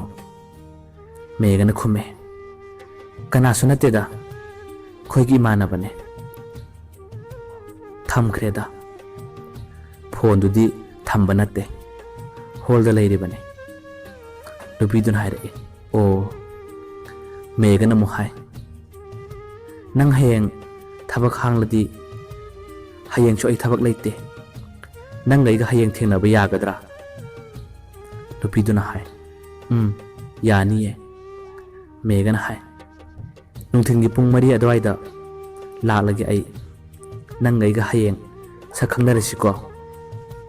ꯅꯨꯄꯤꯗꯨꯅ ꯌꯥꯏꯌꯦ, ꯈꯪꯅꯁꯦ꯫ ꯗꯥ ꯑꯩ ꯊꯝꯃꯒꯦ, ꯊꯕꯛ ꯑꯃꯇ ꯇꯧꯈꯤꯒꯦ꯫ ꯋꯥꯍꯩꯁꯦ ꯍꯥꯏꯔꯝꯂꯒ ꯅꯨꯄꯤꯗꯣ ꯐꯣꯟ ꯊꯝꯈꯤ꯫ ꯐꯣꯟ ꯊꯝꯈ꯭ꯔꯕ ꯃꯇꯨꯡ ꯃꯦꯘꯗꯣ ꯃꯍꯥꯛꯀꯤ ꯀꯥ ꯑꯗꯨꯗ ꯌꯥꯝꯅ ꯍꯔꯥꯎꯅ ꯆꯣꯡꯉꯤ, ꯅꯨꯄꯤꯗꯨꯒ ꯍꯌꯦꯡ ꯎꯅꯔꯅꯤ ꯍꯥꯏꯗꯨꯅ꯫ ꯁꯣꯝꯗꯁꯨ ꯅꯨꯄꯤꯗꯨꯅ ꯈꯜꯂꯤ, ꯗꯥ ꯃꯦꯘ, ꯍꯌꯦꯡꯗꯤ ꯅꯪꯒꯤ ꯃꯇꯝ ꯌꯧꯔꯕꯣꯏꯔꯦꯗꯣ꯫ ꯃꯦꯘꯗꯣ ꯅꯨꯄꯤꯗꯨꯒ ꯃꯈꯣꯏ ꯑꯅꯤ ꯃꯇꯝ ꯊꯥꯅꯈꯤꯕꯒꯤ ꯃꯇꯨꯡ ꯏꯟꯅ ꯃꯊꯪꯒꯤ ꯅꯨꯃꯤꯠꯇ ꯅꯨꯄꯤꯗꯨꯕꯨ ꯌꯥꯝꯅ ꯈꯣꯏꯔꯥꯡꯅ, ꯌꯥꯝꯅ ꯍꯔꯥꯎꯅ ꯉꯥꯏꯈꯤ꯫ ꯃꯈꯣꯏ ꯑꯅꯤꯅ ꯍꯥꯏꯅꯈꯤꯕ ꯃꯐꯝꯗꯨꯗ ꯅꯨꯄꯤ ꯑꯗꯣ ꯄꯨꯡ 4 ꯈꯔ ꯍꯦꯜꯂꯛꯄ ꯑꯗꯨꯋꯥꯏꯗ ꯀꯥꯔ ꯑꯃ ꯊꯧꯔꯒ ꯂꯥꯛꯈꯤ꯫ ꯃꯦꯘꯗꯣ ꯅꯨꯄꯤꯗꯨꯅ ꯀꯥꯔ ꯑꯗꯨ ꯊꯧꯔꯒ ꯃꯥꯒꯤ ꯃꯅꯥꯛꯇꯝꯅ ꯆꯪꯂꯛꯄꯗ ꯃꯤꯍꯨꯟ ꯌꯥꯝꯅ ꯆꯣꯡꯉꯤ, ꯄꯥꯈꯠꯄꯁꯨ ꯐꯥꯎꯔꯤ꯫ ꯅꯨꯄꯤꯗꯣ ꯃꯃꯥꯏꯗ ꯑꯉꯧꯕ ꯃꯥꯛꯁ ꯑꯃ ꯎꯞꯂꯒ ꯒꯥꯔꯤꯗꯨ ꯊꯧꯔꯒ ꯂꯥꯛꯄꯅꯤ꯫ ꯒꯥꯔꯤ ꯑꯗꯨ ꯈꯥꯝꯂꯒ ꯅꯨꯄꯤ ꯑꯗꯣ ꯃꯦꯘꯒꯤ ꯃꯅꯥꯛꯇ ꯇꯞꯅ ꯆꯪꯂꯛꯏ꯫ ꯃꯦꯘꯗꯤ ꯃꯁꯛ ꯈꯪꯗꯕꯅ ꯈꯔꯗꯤ ꯀꯣꯏꯔꯦ꯫ ꯅꯨꯄꯤꯗꯨꯅ ꯇꯞꯅ ꯃꯦꯘꯗ ꯍꯥꯏꯔꯛꯑꯦ, ꯗꯥ ꯀꯌꯥꯝ ꯀꯨꯏꯔꯒꯦ ꯂꯥꯛꯄ? ꯃꯦꯘꯅ ꯈꯨꯝꯃꯦ, ꯀꯨꯏꯗ꯭ꯔꯤꯗ, ꯉꯥꯛꯇꯪꯕꯨꯗꯤ ꯑꯣꯏꯔꯦ꯫ ꯅꯨꯄꯤꯗꯨꯅ ꯑꯃꯨꯛ ꯍꯥꯏꯔꯛꯑꯦ, ꯈꯔ ꯉꯟꯅ ꯂꯥꯛꯀꯦ ꯇꯧꯕꯅꯦ, ꯌꯨꯝꯗ ꯊꯕꯛ ꯈꯤꯇꯪ ꯂꯩꯕꯗꯒꯤ ꯃꯇꯝ ꯆꯥꯅ ꯂꯥꯛꯄ ꯌꯥꯈꯤꯗ꯭ꯔꯦ, ꯁꯥꯎꯅꯨꯀꯣ?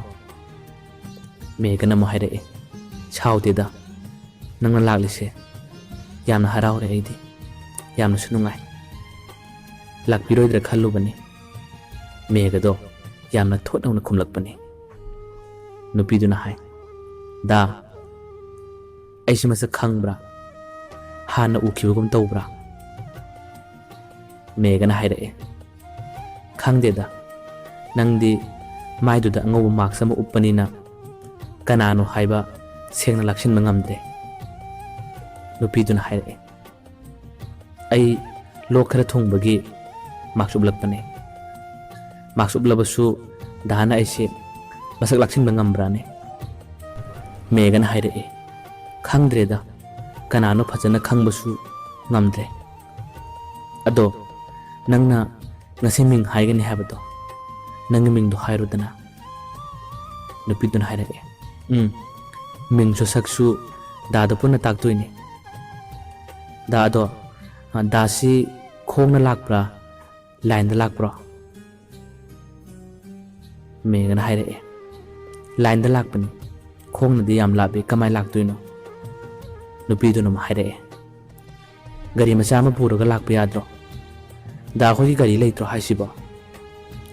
ꯃꯦꯘꯗꯣ ꯈꯨꯝꯐꯝ ꯈꯪꯗꯦ, ꯈꯔ ꯀꯧꯇꯛ ꯆꯠꯂꯦ꯫ ꯅꯨꯄꯤꯗꯨꯅ ꯍꯥꯏꯔꯛꯑꯦ, ꯗꯥ ꯒꯥꯔꯤ ꯑꯃ ꯂꯩꯍꯜꯂꯣ, ꯍꯧꯖꯤꯛꯀꯤ ꯃꯇꯝꯗ ꯅꯨꯄꯤ ꯀꯣꯏꯔꯕꯗꯤ, ꯒꯥꯔꯤ ꯇꯣꯡꯗ꯭ꯔꯕꯗꯤ ꯃꯇꯝꯁꯤꯗ ꯆꯠꯅꯗ꯭ꯔꯕꯅꯦ꯫ ꯃꯇꯨꯡꯗꯗꯤ ꯗꯥꯒ ꯑꯩꯒ ꯎꯅꯕ ꯂꯥꯛꯄꯗ ꯒꯥꯔꯤ ꯃꯆꯥ ꯑꯃ ꯂꯩꯔꯒ ꯇꯣꯡꯂꯒ ꯂꯥꯛꯑꯣ꯫ ꯃꯦꯘꯁꯨ ꯅꯨꯄꯤꯗꯨꯒꯤ ꯋꯥꯍꯩ ꯑꯗꯨꯗ ꯅꯥꯄꯜ ꯇꯧꯅ ꯑꯁꯨꯝꯅ ꯍꯥꯏꯔꯛꯑꯦ, ꯒꯥꯔꯤꯕꯨꯗꯤ ꯑꯩꯒꯤꯁꯨ ꯂꯩꯔꯅꯤꯗ, ꯅꯍꯥꯟꯋꯥꯏ ꯂꯩꯒꯗꯧꯔꯝꯕꯅꯦ, ꯑꯁꯨꯝ ꯊꯧꯕ ꯇꯜꯂꯦ ꯍꯥꯏꯗꯨꯅ ꯂꯩꯒꯗꯕꯅꯦ꯫ ꯅꯪꯅ ꯍꯥꯏꯔꯕꯅꯤꯅ ꯃꯊꯪꯒꯤ ꯎꯅꯕ ꯂꯥꯛꯄꯗꯗꯤ ꯒꯥꯔꯤ ꯑꯃ ꯇꯣꯡꯂꯒ ꯂꯥꯛꯂꯒꯦ꯫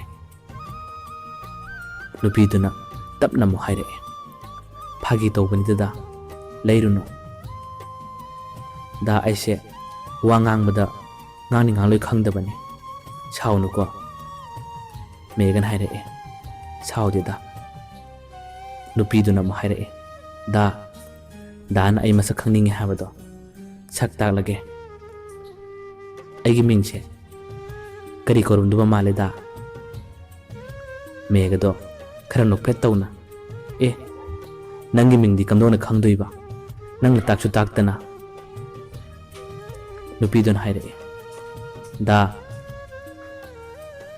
ꯑꯩꯒꯤ ꯃꯤꯡ ꯄ꯭ꯔꯤꯌꯥ ꯀꯧꯋꯦ ꯃꯁꯛ ꯈꯪꯕ꯭ꯔꯥ ꯌꯦꯡꯉꯣ ꯋꯥꯍꯩ ꯑꯁꯤ ꯍꯥꯏꯔꯗꯨꯅ ꯅꯨꯄꯤ ꯑꯗꯨꯅ ꯃꯍꯥꯛꯀꯤ ꯎꯞꯂꯤꯕ ꯃꯥꯛꯁ ꯑꯗꯣ ꯂꯧꯊꯣꯔꯛꯏ ꯅꯨꯄꯤ ꯑꯗꯣ ꯑꯇꯩ ꯀꯅꯥꯁꯨ ꯑꯣꯏꯔꯝꯗ꯭ꯔꯦ ꯄ꯭ꯔꯤꯌꯥ ꯑꯣꯏꯔꯝꯃꯦ ꯄ꯭ꯔꯤꯌꯥ ꯑꯣꯏꯔꯝꯕꯗꯒꯤ ꯃꯦꯒ ꯇꯁꯦꯡꯅꯃꯛ ꯑꯉꯛꯄ ꯐꯥꯎꯏ ꯃꯍꯥꯛ ꯃꯃꯥꯏ ꯑꯗꯣ ꯉꯥꯡꯁꯪ ꯉꯥꯡꯕ ꯃꯈꯩ ꯇꯨꯃꯤꯠ ꯏꯀꯥꯏꯗꯨꯅ ꯅꯣꯟꯊꯈꯤ ꯄ꯭ꯔꯤꯌꯥꯅ ꯇꯞꯅ ꯍꯥꯏꯔꯛꯑꯦ ꯅꯨꯄꯥ ꯑꯃ ꯑꯣꯏꯔꯒ ꯀꯔꯤꯒꯤ ꯅꯨꯄꯤꯒꯤ ꯂꯟ ꯊꯨꯝꯕꯨ ꯌꯥꯝꯅ ꯆꯣꯞꯂꯤꯕꯅꯣ ꯂꯟ ꯊꯨꯝꯗ ꯀꯔꯤꯒꯤ ꯑꯗꯨ ꯌꯥꯝꯅ ꯉꯥꯎꯔꯤꯕꯅꯣ ꯅꯨꯄꯥ ꯑꯣꯏꯔꯗꯤ ꯈꯔꯁꯨ ꯂꯦꯝꯊꯣꯛꯅ ꯅꯨꯄꯤꯁꯦ ꯈꯪꯅꯍꯟꯅꯤꯡꯉꯦ ꯅꯪꯅ ꯏꯃꯥꯟꯅꯕꯤ ꯔꯣꯖꯤꯗ ꯅꯪꯅ ꯑꯩꯕꯨ ꯍꯥꯏꯕꯤꯌꯨ ꯍꯥꯏꯔꯛꯄ ꯃꯇꯝꯗꯣ ꯅꯪꯁꯤ ꯀꯅꯥꯅꯣ ꯍꯥꯏꯗꯨꯅ ꯈꯪꯅꯤꯡꯕ ꯀꯨꯏꯔꯕꯅꯦ ꯅꯪꯒꯤ ꯅꯋꯣꯡ ꯅꯇꯧ ꯅꯪꯒꯤ ꯋꯥꯉꯥꯡ ꯁꯉꯥꯡ ꯅꯪ ꯀꯅꯥꯅꯣ ꯍꯥꯏꯕꯁꯦ ꯅꯁꯥꯅ ꯅꯁꯥꯕꯨ ꯃꯁꯛ ꯇꯥꯛꯆꯔꯦ ꯈꯪꯅꯔꯝꯕ ꯅꯨꯄꯤ ꯑꯃꯕꯨ ꯑꯌꯣꯛꯄꯤꯅꯤ ꯍꯥꯏꯕꯗꯒꯤ ꯐꯣꯟ ꯇꯧꯗꯕ ꯉꯝꯕ ꯂꯥꯞꯊꯣꯛꯄ ꯉꯝꯕ ꯅꯪꯒꯤ ꯊꯃꯣꯏꯁꯦ ꯅꯪ ꯅꯨꯡꯁꯤꯕ ꯃꯁꯛ ꯈꯪꯗꯕ ꯅꯨꯄꯥꯅꯤ ꯂꯟ ꯊꯨꯝ ꯇꯃꯝ ꯃꯤꯍꯧꯕ ꯂꯟ ꯊꯨꯝꯗ ꯌꯦꯡꯂꯒ ꯅꯨꯡꯁꯤꯕ ꯃꯁꯛ ꯂꯦꯞꯄ ꯅꯨꯄꯥꯅꯤ ꯅꯪꯒꯨꯝꯕ ꯅꯨꯄꯥꯗ ꯌꯨꯝ ꯄꯥꯟꯒꯗꯕꯒꯤ ꯁꯔꯨꯛꯄꯨꯗꯤ ꯄꯨꯟꯁꯤ ꯆꯨꯞꯄ ꯌꯨꯝ ꯄꯥꯟꯗꯕꯁꯨ ꯂꯦꯟꯖꯒꯦ ꯑꯗꯨꯒ ꯋꯥꯐꯝ ꯑꯃꯅ ꯃꯔꯨꯞ ꯇꯤꯟꯅꯔꯒ ꯃꯔꯨꯞꯀꯤ ꯊꯃꯣꯏ ꯀꯥꯏꯅꯕ ꯁꯤꯟꯒꯗꯕ ꯃꯃꯥꯟꯅꯕꯤꯗꯨꯗꯤ ꯑꯩꯗꯤ ꯅꯠꯇꯦ ꯅꯪꯅ ꯃꯇꯧ ꯀꯔꯝꯅ ꯅꯪꯅ ꯑꯩꯕꯨ ꯅꯨꯡꯁꯤ ꯍꯥꯏꯔꯛꯈꯤꯕꯅꯣ ꯍꯥꯏꯕꯁꯨ ꯐꯖꯅ ꯑꯩꯅ ꯈꯪꯉꯤ ꯅꯪꯒ ꯔꯣꯖꯤꯒ ꯈꯪꯅꯧ ꯇꯤꯟꯅꯧ ꯍꯥꯏꯗꯨꯅ ꯃꯇꯝ ꯀꯌꯥ ꯑꯃ ꯋꯥꯔꯤ ꯁꯥꯟꯅꯔꯝꯂꯒ ꯅꯪꯅ ꯑꯍꯦꯟꯕ ꯈꯔ ꯄꯥꯝꯕꯒꯤꯗꯃꯛ ꯅꯪꯅ ꯑꯩꯉꯣꯟꯗ ꯃꯥꯏ ꯑꯣꯟꯁꯤꯜꯂꯛꯄꯅꯦ ꯅꯪ ꯇꯁꯦꯡꯅꯃꯛ ꯍꯥꯏꯔꯒꯗꯤ ꯌꯥꯝꯅ ꯐꯠꯇꯕ ꯅꯨꯄꯥꯅꯦ ꯃꯦꯒ ꯋꯥ ꯑꯃꯠꯇ ꯈꯨꯝꯕ ꯉꯝꯈꯤꯗ꯭ꯔꯦ ꯃꯍꯥꯛ ꯏꯀꯥꯏꯕꯅ ꯍꯦꯟꯈꯤꯗꯨꯅ ꯃꯃꯥꯏ ꯑꯗꯣ ꯉꯥꯡꯁꯪ ꯉꯥꯡꯕ ꯃꯈꯩ ꯇꯨꯃꯤꯟꯅ ꯑꯗꯨꯝ ꯅꯣꯟꯊꯗꯨꯅ ꯂꯩꯈꯤ ꯄ꯭ꯔꯤꯌꯥꯅ ꯑꯃꯨꯛꯀꯁꯨ ꯍꯥꯏꯔꯛꯑꯦ ꯉꯁꯤ ꯑꯩꯅ ꯍꯥꯏꯔꯤꯕꯁꯦ ꯃꯇꯨꯡ ꯇꯥꯔꯛꯄ ꯄꯨꯟꯁꯤꯗ ꯅꯪꯒꯤ ꯐꯖꯗ꯭ꯔꯕ ꯂꯝꯆꯠ ꯑꯗꯣ ꯁꯦꯝꯗꯣꯛꯄ ꯉꯝꯅꯕ ꯍꯣꯠꯅꯧ ꯌꯥꯔꯦ ꯂꯩꯍꯧꯔꯣ ꯑꯩ ꯆꯠꯂꯒꯦ ꯋꯥꯍꯩ ꯑꯁꯤ ꯍꯥꯏꯔꯝꯂꯒ ꯄ꯭ꯔꯤꯌꯥꯗꯣ ꯒꯥꯔꯤ ꯊꯧꯔꯒ ꯆꯠꯈꯤ ꯃꯦꯒꯗꯣ ꯄ꯭ꯔꯤꯌꯥꯅ ꯏꯀꯥꯏꯕ ꯄꯤꯔꯝꯕ ꯉꯥꯡꯂꯝꯕ ꯆꯩꯔꯝꯕ ꯀꯌꯥ ꯑꯗꯨꯅ ꯆꯥꯕ ꯊꯛꯄ ꯌꯥꯈꯤꯗꯦ ꯇꯨꯝꯕ ꯌꯥꯈꯤꯗꯦ ꯂꯩꯐꯝ ꯈꯪꯈꯤꯗꯦ ꯃꯆꯤ ꯈꯨꯗꯤꯡ ꯇꯨꯃꯤꯟ ꯇꯨꯃꯤꯟ ꯃꯪꯂꯒ ꯂꯩꯈꯤ ꯃꯥꯅ ꯈꯜꯂꯛꯑꯦ ꯀꯔꯤꯅꯣ ꯑꯩꯅ ꯊꯦꯡꯅꯔꯤꯕ ꯃꯑꯣꯡ ꯑꯁꯤꯕꯨ ꯌꯥꯝꯅ ꯂꯥꯜꯂꯕ꯭ꯔꯥ ꯑꯩꯁꯤꯕꯨ ꯉꯁꯤ ꯀꯔꯤꯁꯨ ꯂꯩꯇꯕ ꯊꯧꯗꯣꯛ ꯑꯃꯗ ꯃꯤꯅ ꯑꯩꯕꯨ ꯑꯁꯨꯝꯅ ꯏꯀꯥꯏꯕ ꯄꯤꯔꯝꯕ ꯅꯍꯥꯟ ꯃꯈꯩ ꯑꯩꯅ ꯈꯜꯂꯨꯔꯕ ꯋꯥꯈꯜ ꯑꯁꯤꯕꯨ ꯀꯔꯤꯅꯣ ꯉꯁꯤꯗꯤ ꯔꯣꯖꯤꯒꯤ ꯃꯥꯡꯗꯁꯨ ꯁꯛ ꯎꯠꯄꯁꯨ ꯉꯝꯂꯔꯣꯏ ꯃꯈꯣꯏꯒꯤ ꯋꯥꯈꯜꯗ ꯃꯈꯣꯏꯒꯤ ꯊꯃꯣꯏꯗ ꯇꯁꯦꯡꯅꯃꯛ ꯑꯩꯁꯦ ꯃꯔꯟ ꯃꯊꯨꯝꯅ ꯉꯥꯎꯕ ꯅꯨꯄꯥ ꯑꯃꯅꯤ ꯈꯟꯈ꯭ꯔꯦ ꯃꯁꯤꯒꯤ ꯐꯠꯇ꯭ꯔꯕ ꯃꯤꯡꯆꯠ ꯑꯁꯤꯕꯨ ꯀꯔꯝꯅ ꯀꯣꯛꯍꯟꯒꯅꯤ ꯍꯥꯏꯗꯨꯅ ꯃꯦꯒ ꯌꯨꯝꯗꯒꯤ ꯃꯄꯥꯜ ꯊꯣꯛꯇꯕ ꯃꯈꯩ ꯃꯆꯤ ꯃꯆꯤ ꯈꯨꯗꯤꯡ ꯎꯡꯂꯒ ꯐꯝꯂꯒ ꯂꯩ ꯁꯣꯝꯗꯁꯨ ꯄ꯭ꯔꯤꯌꯥꯅ ꯔꯣꯖꯤꯗ ꯃꯦꯒꯒꯤ ꯐꯠꯇꯕ ꯃꯍꯥꯛꯀꯤ ꯑꯣꯏꯔꯤꯕ ꯃꯔꯝꯆꯠ ꯈꯨꯗꯤꯡꯃꯛ ꯂꯣꯏꯅ ꯇꯝꯈꯤ ꯃꯍꯥꯛꯅ ꯅꯨꯄꯤꯕꯨ ꯅꯨꯡꯁꯤꯕꯗ ꯃꯔꯟ ꯃꯊꯨꯝꯗ ꯌꯦꯡꯂꯒ ꯅꯨꯡꯁꯤꯕ ꯀꯌꯥ ꯑꯗꯣ ꯄ꯭ꯔꯤꯌꯥꯅ ꯂꯣꯏꯅ ꯍꯥꯏꯗꯣꯛꯈꯤ ꯅꯨꯃꯤꯠꯇꯨꯒꯤ ꯃꯇꯨꯡꯗꯒꯤ ꯔꯣꯖꯤꯁꯨ ꯃꯦꯒꯒ ꯑꯃꯨꯛ ꯍꯟꯅ ꯄꯥꯎ ꯐꯥꯎꯅꯈꯤꯗ꯭ꯔꯦ ꯄ꯭ꯔꯤꯌꯥꯁꯨ ꯐꯥꯎꯅꯈꯤꯗ꯭ꯔꯦ ꯔꯣꯖꯤꯅ ꯃꯦꯒꯕꯨ ꯐꯅ ꯌꯥꯝꯅ ꯐꯅ ꯈꯜꯂꯝꯂꯕꯁꯨ ꯃꯇꯝ ꯈꯔ ꯅꯨꯡꯁꯤꯕ ꯐꯥꯎꯔꯝꯂꯕꯁꯨ ꯃꯍꯥꯛꯀꯤ ꯐꯠꯇꯕ ꯃꯔꯝꯆꯠ ꯑꯗꯨꯅ ꯃꯍꯥꯛ ꯃꯦꯒꯕꯨ ꯀꯥꯎꯈꯤ ꯃꯇꯝꯒꯤ ꯃꯇꯨꯡ ꯏꯟꯅ ꯃꯇꯝ ꯈꯔ ꯂꯩꯔꯒꯗꯤ ꯔꯣꯖꯤꯁꯨ ꯃꯉꯣꯟꯗ ꯅꯨꯄꯥ ꯑꯃꯅ ꯅꯨꯡꯁꯤ ꯍꯥꯏꯗꯨꯅ ꯄ꯭ꯔꯄꯣꯁ ꯇꯧꯔꯛꯄꯗꯒꯤ ꯃꯍꯥꯛ ꯅꯨꯄꯥ ꯑꯗꯨꯗ ꯌꯥꯈꯤ, ꯅꯨꯄꯥ ꯑꯗꯨꯒ ꯀꯣꯏꯅꯈꯤ꯫ ꯅꯨꯄꯥ ꯑꯗꯨꯒꯤ ꯃꯃꯤꯡ ꯕꯤꯄꯤꯟ ꯀꯧꯏ꯫ ꯊꯥ ꯃꯈꯥꯏ, ꯊꯥ ꯑꯃꯒꯤ ꯆꯥꯡ ꯍꯧꯈ꯭ꯔꯕ ꯐꯥꯎꯕ ꯃꯦꯒ ꯆꯣꯞꯈꯤꯕ ꯏꯀꯥꯏꯕ ꯀꯌꯥ ꯑꯗꯨꯅ ꯌꯨꯝꯗꯒꯤ ꯊꯣꯛꯄ ꯉꯝꯈꯤꯗꯦ꯫ ꯃꯇꯩ ꯃꯔꯨꯃꯤꯇꯥꯅ ꯐꯣꯟ ꯇꯧꯔꯛꯂꯒ ꯀꯔꯤꯒꯤ ꯇꯨꯏꯁꯟ ꯂꯥꯛꯇ꯭ꯔꯤꯕꯅꯣ ꯍꯥꯏꯗꯨꯅ ꯍꯪꯉꯤ꯫ ꯃꯦꯒ ꯊꯕꯛ ꯈꯔ ꯆꯤꯜꯂꯤ ꯍꯥꯏꯗꯨꯅꯗꯤ ꯈꯨꯝꯃꯤ꯫ ꯃꯇꯝ ꯈꯔ ꯂꯩꯔꯒ ꯂꯥꯛꯀꯦ ꯍꯥꯏꯈꯤ꯫ ꯃꯇꯝ ꯈꯔꯒꯤ ꯃꯇꯨꯡꯗꯁꯨ ꯅꯣꯡꯃ ꯃꯇꯩ ꯃꯔꯨꯃꯤꯇꯥꯅ ꯔꯣꯖꯤꯗ ꯐꯣꯟ ꯇꯧꯏ꯫ ꯔꯣꯖꯤ ꯐꯣꯟ ꯄꯥꯏꯔꯛꯑꯦ꯫ ꯃꯥꯗꯤ ꯈꯪꯗꯕꯅ ꯔꯣꯖꯤꯗ ꯑꯁꯨꯝꯅ ꯍꯪꯉꯤ, ꯔꯣꯖꯤ, ꯅꯪ ꯃꯦꯒꯒ ꯁꯥꯎꯅꯕ꯭ꯔꯥ? ꯃꯦꯒꯗꯣ ꯑꯩꯈꯣꯏꯗꯁꯨ ꯇꯨꯏꯁꯟ ꯂꯥꯛꯈꯤꯗ꯭ꯔꯦ, ꯌꯨꯝꯗꯒꯤꯁꯨ ꯊꯣꯛꯈꯤꯗ꯭ꯔꯦ, ꯃꯥ ꯀꯩꯗꯧꯔꯕꯅꯣ ꯈꯪꯗꯦ꯫ ꯔꯣꯖꯤ ꯈꯨꯝꯐꯝ ꯈꯪꯗꯦ, ꯀꯔꯤ ꯍꯥꯏꯅ ꯈꯨꯝꯂꯨꯅꯤ? ꯃꯅꯝ ꯃꯔꯨꯃꯤꯇꯥꯅꯗꯤ ꯃꯥꯒ ꯃꯦꯒꯒ ꯈꯪꯅꯔꯤꯕꯣꯏ ꯀꯣꯏꯅꯔꯤꯕꯣꯏ ꯈꯜꯂꯤ꯫ ꯁꯣꯝꯗꯅ ꯃꯦꯒꯒꯤ ꯇꯧꯔꯤꯕ ꯃꯑꯣꯡ ꯃꯇꯧ ꯃꯅꯝ ꯃꯔꯨꯃꯤꯇꯥꯅ ꯈꯪꯕ ꯅꯠꯇꯦ꯫ ꯔꯣꯖꯤꯗꯣ ꯋꯥ ꯂꯣꯠꯂꯒ ꯈꯨꯝꯂꯛꯏ, ꯁꯥꯎꯅꯗꯦꯗ, ꯀꯩꯗꯧꯔꯒꯦ ꯏꯅꯝꯃ?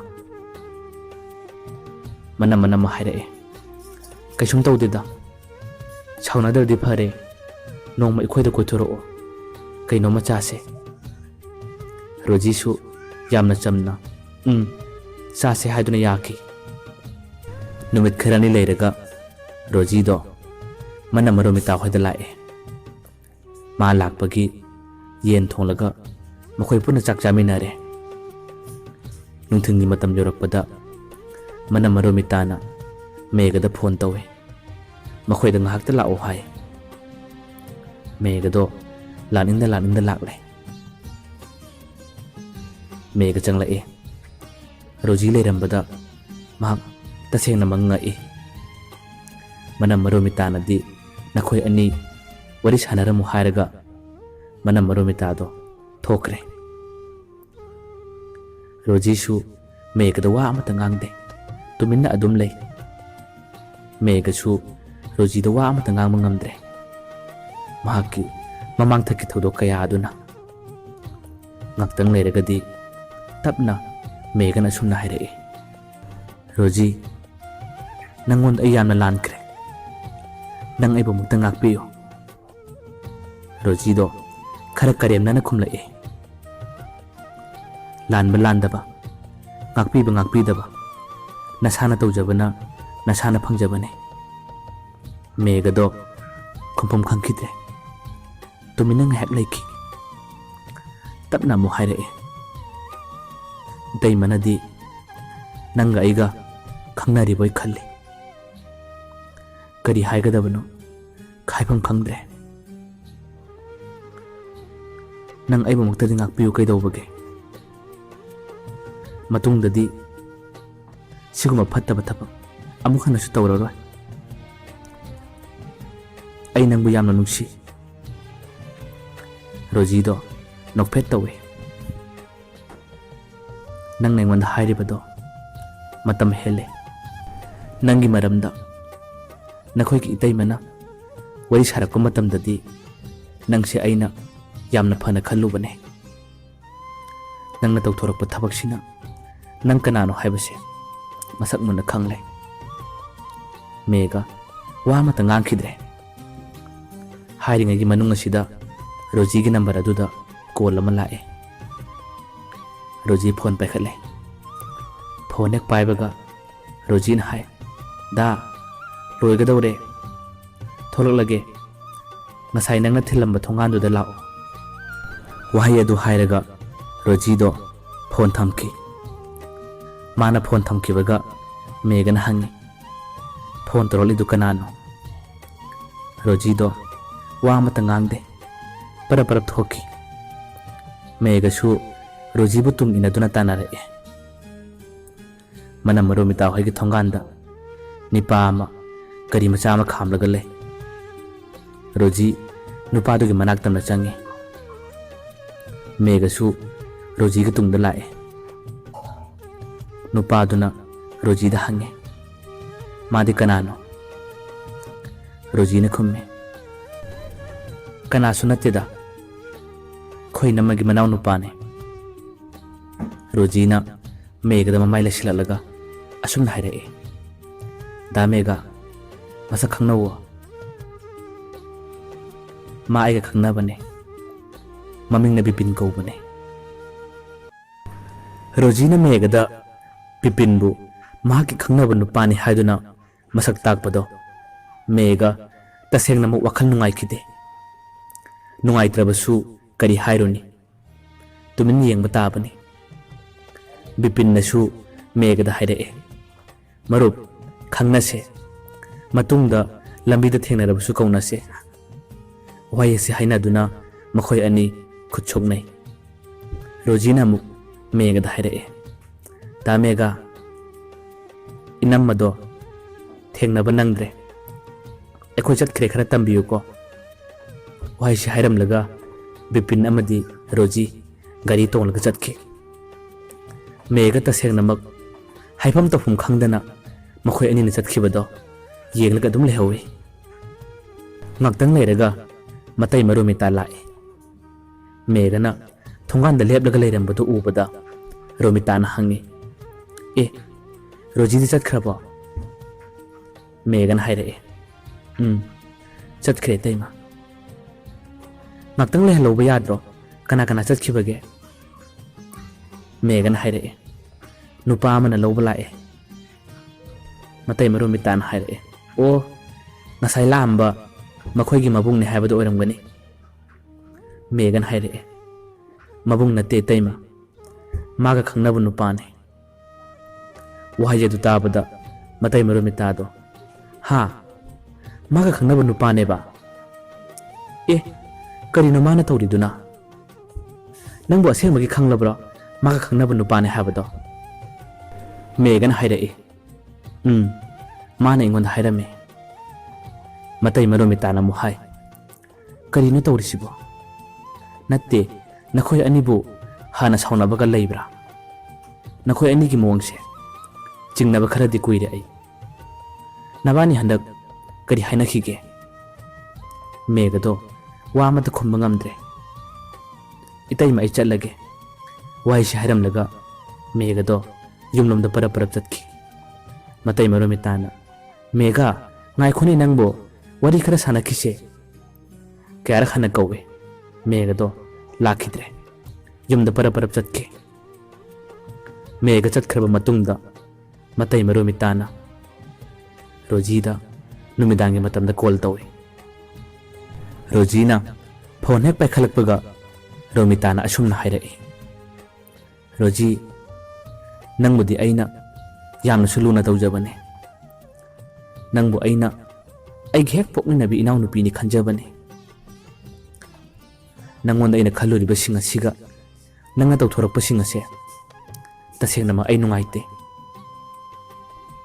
Nangna nupa atopa phana khangnarabasu ngasi nangna ikhoida nangi khangnaba nupara thilalakpa.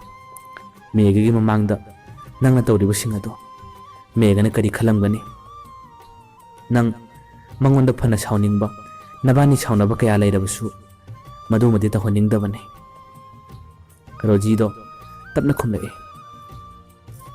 Inamma da megaga aiga kariguma mari amta leinade inamma.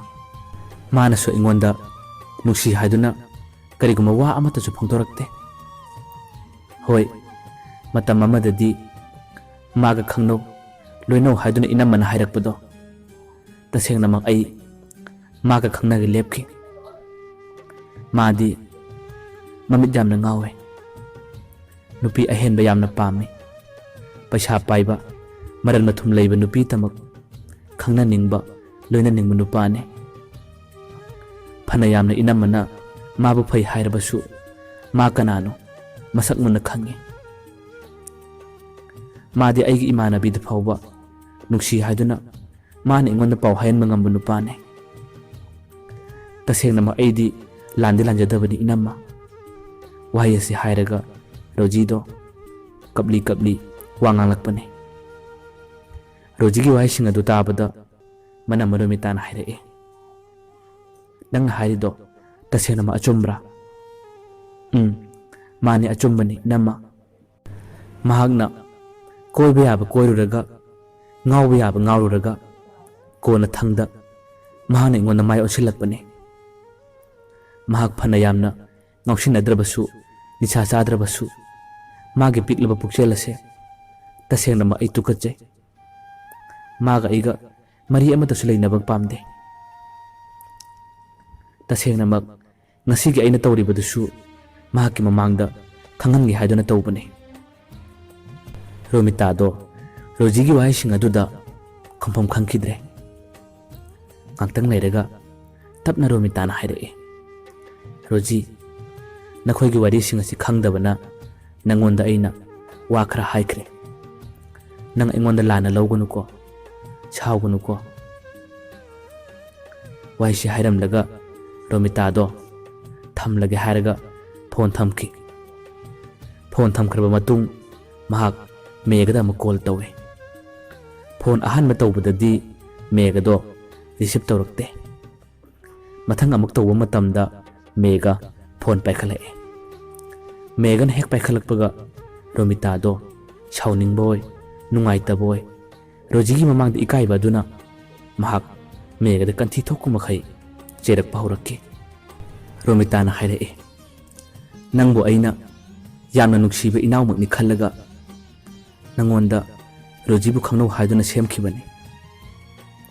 Nangdi nisha chadrabasu, ngaushinadrabasu, nangna khalliba wakhal, nangonda chelba pukchela dudi, nang kanana su aphabani hairoi. Nangbu loinaruba, nangbu tinarabu khudimangna, nang aphabani haibase, chungya yaroi. Karigino, nangna adugyamna nupigi maran mathumda ngauriba. Lanthum leitaba nupidi, nupi nattabra. Makhoi di kanana koibini. Nangi leiriba, mawang mataw kaya aduda, nangna asigumba, piklaba wakal khalamani haibase, tasengnama ay khaludabane. Nasana suraga, nasana tanjaraga, nupiga nungaina hingminabadi yadabra. Karigi, migi maranda adu yamna ngauribano. Paisa, lanthumna, miyoibagi thamoy, puksel, leibake dononda yadabane.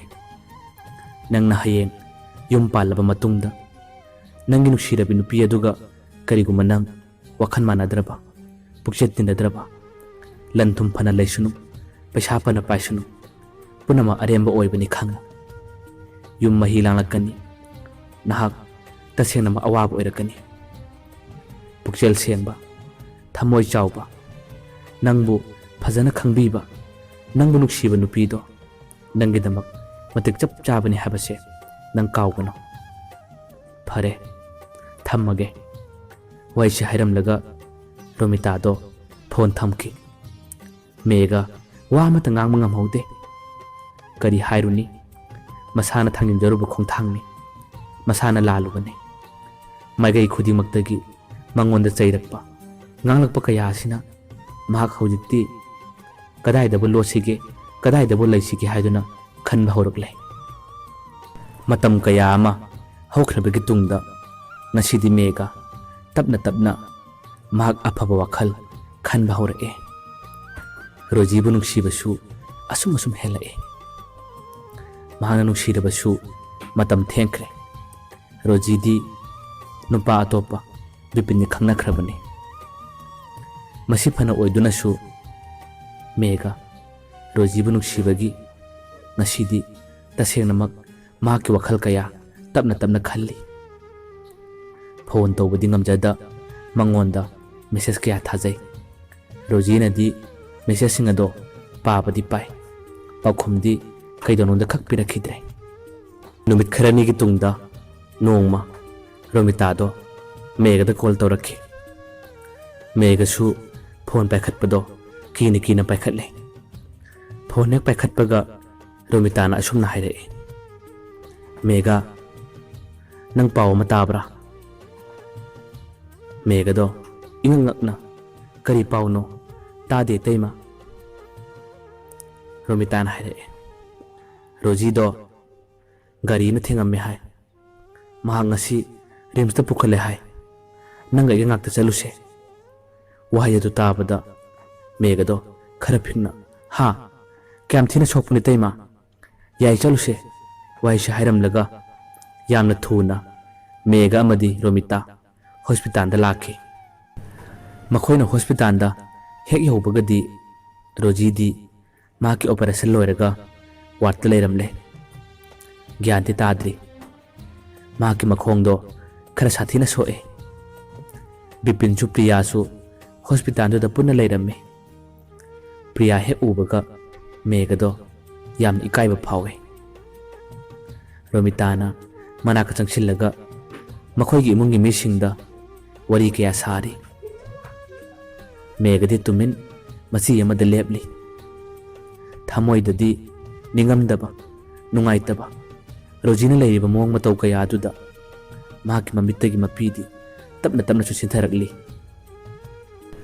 ꯕꯤꯄꯤꯟꯒ ꯄ꯭ꯔꯤꯌꯥꯒꯅ ꯔꯣꯖꯤꯒꯤ ꯑꯋꯥꯠ ꯑꯄꯥ ꯂꯩꯕ ꯈꯨꯗꯤꯡꯃꯛ ꯀꯣꯏꯆꯦꯜ ꯆꯦꯜꯂꯒ ꯍꯣꯠꯅꯩ ꯔꯣꯃꯤꯇꯥꯁꯨ ꯗꯣꯛꯇꯔꯒꯤ ꯔꯨꯝꯗ ꯆꯪꯂꯒ ꯗꯣꯛꯇꯔꯒ ꯋꯥꯔꯤ ꯀꯌꯥ ꯁꯥꯟꯅꯔꯨꯏ ꯉꯥꯛꯇꯪ ꯂꯩꯔꯒ ꯔꯣꯃꯤꯇꯥꯗꯣ ꯊꯣꯛꯂꯛꯏ ꯔꯣꯖꯤꯒꯤꯗꯃꯛ ꯃꯇꯦꯡ ꯈꯔ ꯑꯣꯏꯅꯕ ꯍꯥꯏꯗꯨꯅ ꯄꯩꯁꯥ ꯄꯤꯔꯝꯃꯦ ꯆꯠꯂꯒꯦ ꯍꯌꯦꯡ ꯅꯣꯡꯃ ꯂꯥꯛꯀꯦ ꯍꯥꯏꯔꯝꯂꯒ ꯔꯣꯃꯤꯇꯥꯒ ꯃꯦꯘꯒꯗꯣ ꯔꯣꯖꯤꯅ ꯂꯩꯔꯤꯕ ꯋꯥꯔꯗ ꯑꯗꯨꯗꯒꯤ ꯊꯣꯛꯂꯛꯏ ꯊꯣꯛꯂꯛꯂꯒ ꯔꯣꯃꯤꯇꯥꯅ ꯇꯞꯅ ꯇꯞꯅ ꯃꯦꯘꯗ ꯑꯁꯨꯝꯅ ꯋꯥꯔꯤ ꯁꯥꯔꯛꯏ ꯔꯣꯖꯤꯁꯦ ꯃꯔꯥꯏꯕꯛ ꯌꯥꯝꯅ ꯊꯤꯔꯦ ꯗꯣꯛꯇꯔꯗ ꯍꯪꯕ ꯃꯇꯝꯗꯗꯤ ꯃꯍꯥꯛꯀꯤ ꯃꯈꯣꯡ ꯑꯁꯦ ꯐꯔꯕꯁꯨ ꯈꯔꯗꯤ ꯁꯣꯏꯅꯥꯏꯔꯅꯤ ꯍꯥꯏ ꯃꯈꯣꯡ ꯁꯦꯛꯂꯒ ꯆꯠꯂꯅꯤ ꯍꯥꯏ ꯌꯥꯝꯅ ꯅꯨꯡꯉꯥꯏꯇꯦ ꯌꯥꯝꯅ ꯅꯨꯡꯁꯤꯕ ꯏꯅꯥꯎꯅꯨꯄꯤꯅꯤ ꯂꯩꯁꯥꯕꯤꯅꯒ ꯑꯣꯏꯔꯦ ꯃꯥꯒꯤ ꯇꯨꯡꯒꯤ ꯄꯨꯟꯁꯤꯒꯤ ꯈꯜꯂꯨꯔꯒ ꯌꯥꯝꯅ ꯅꯨꯡꯉꯥꯏꯇꯦ ꯃꯦꯘꯗꯣ ꯇꯞꯅ ꯁꯨꯝꯅ ꯍꯥꯏꯔꯛꯏ ꯇꯩꯃ ꯑꯩ ꯔꯣꯖꯤꯒꯤꯗꯃꯛ ꯃꯇꯦꯡ ꯄꯥꯡꯒꯦ ꯈꯜꯂꯦ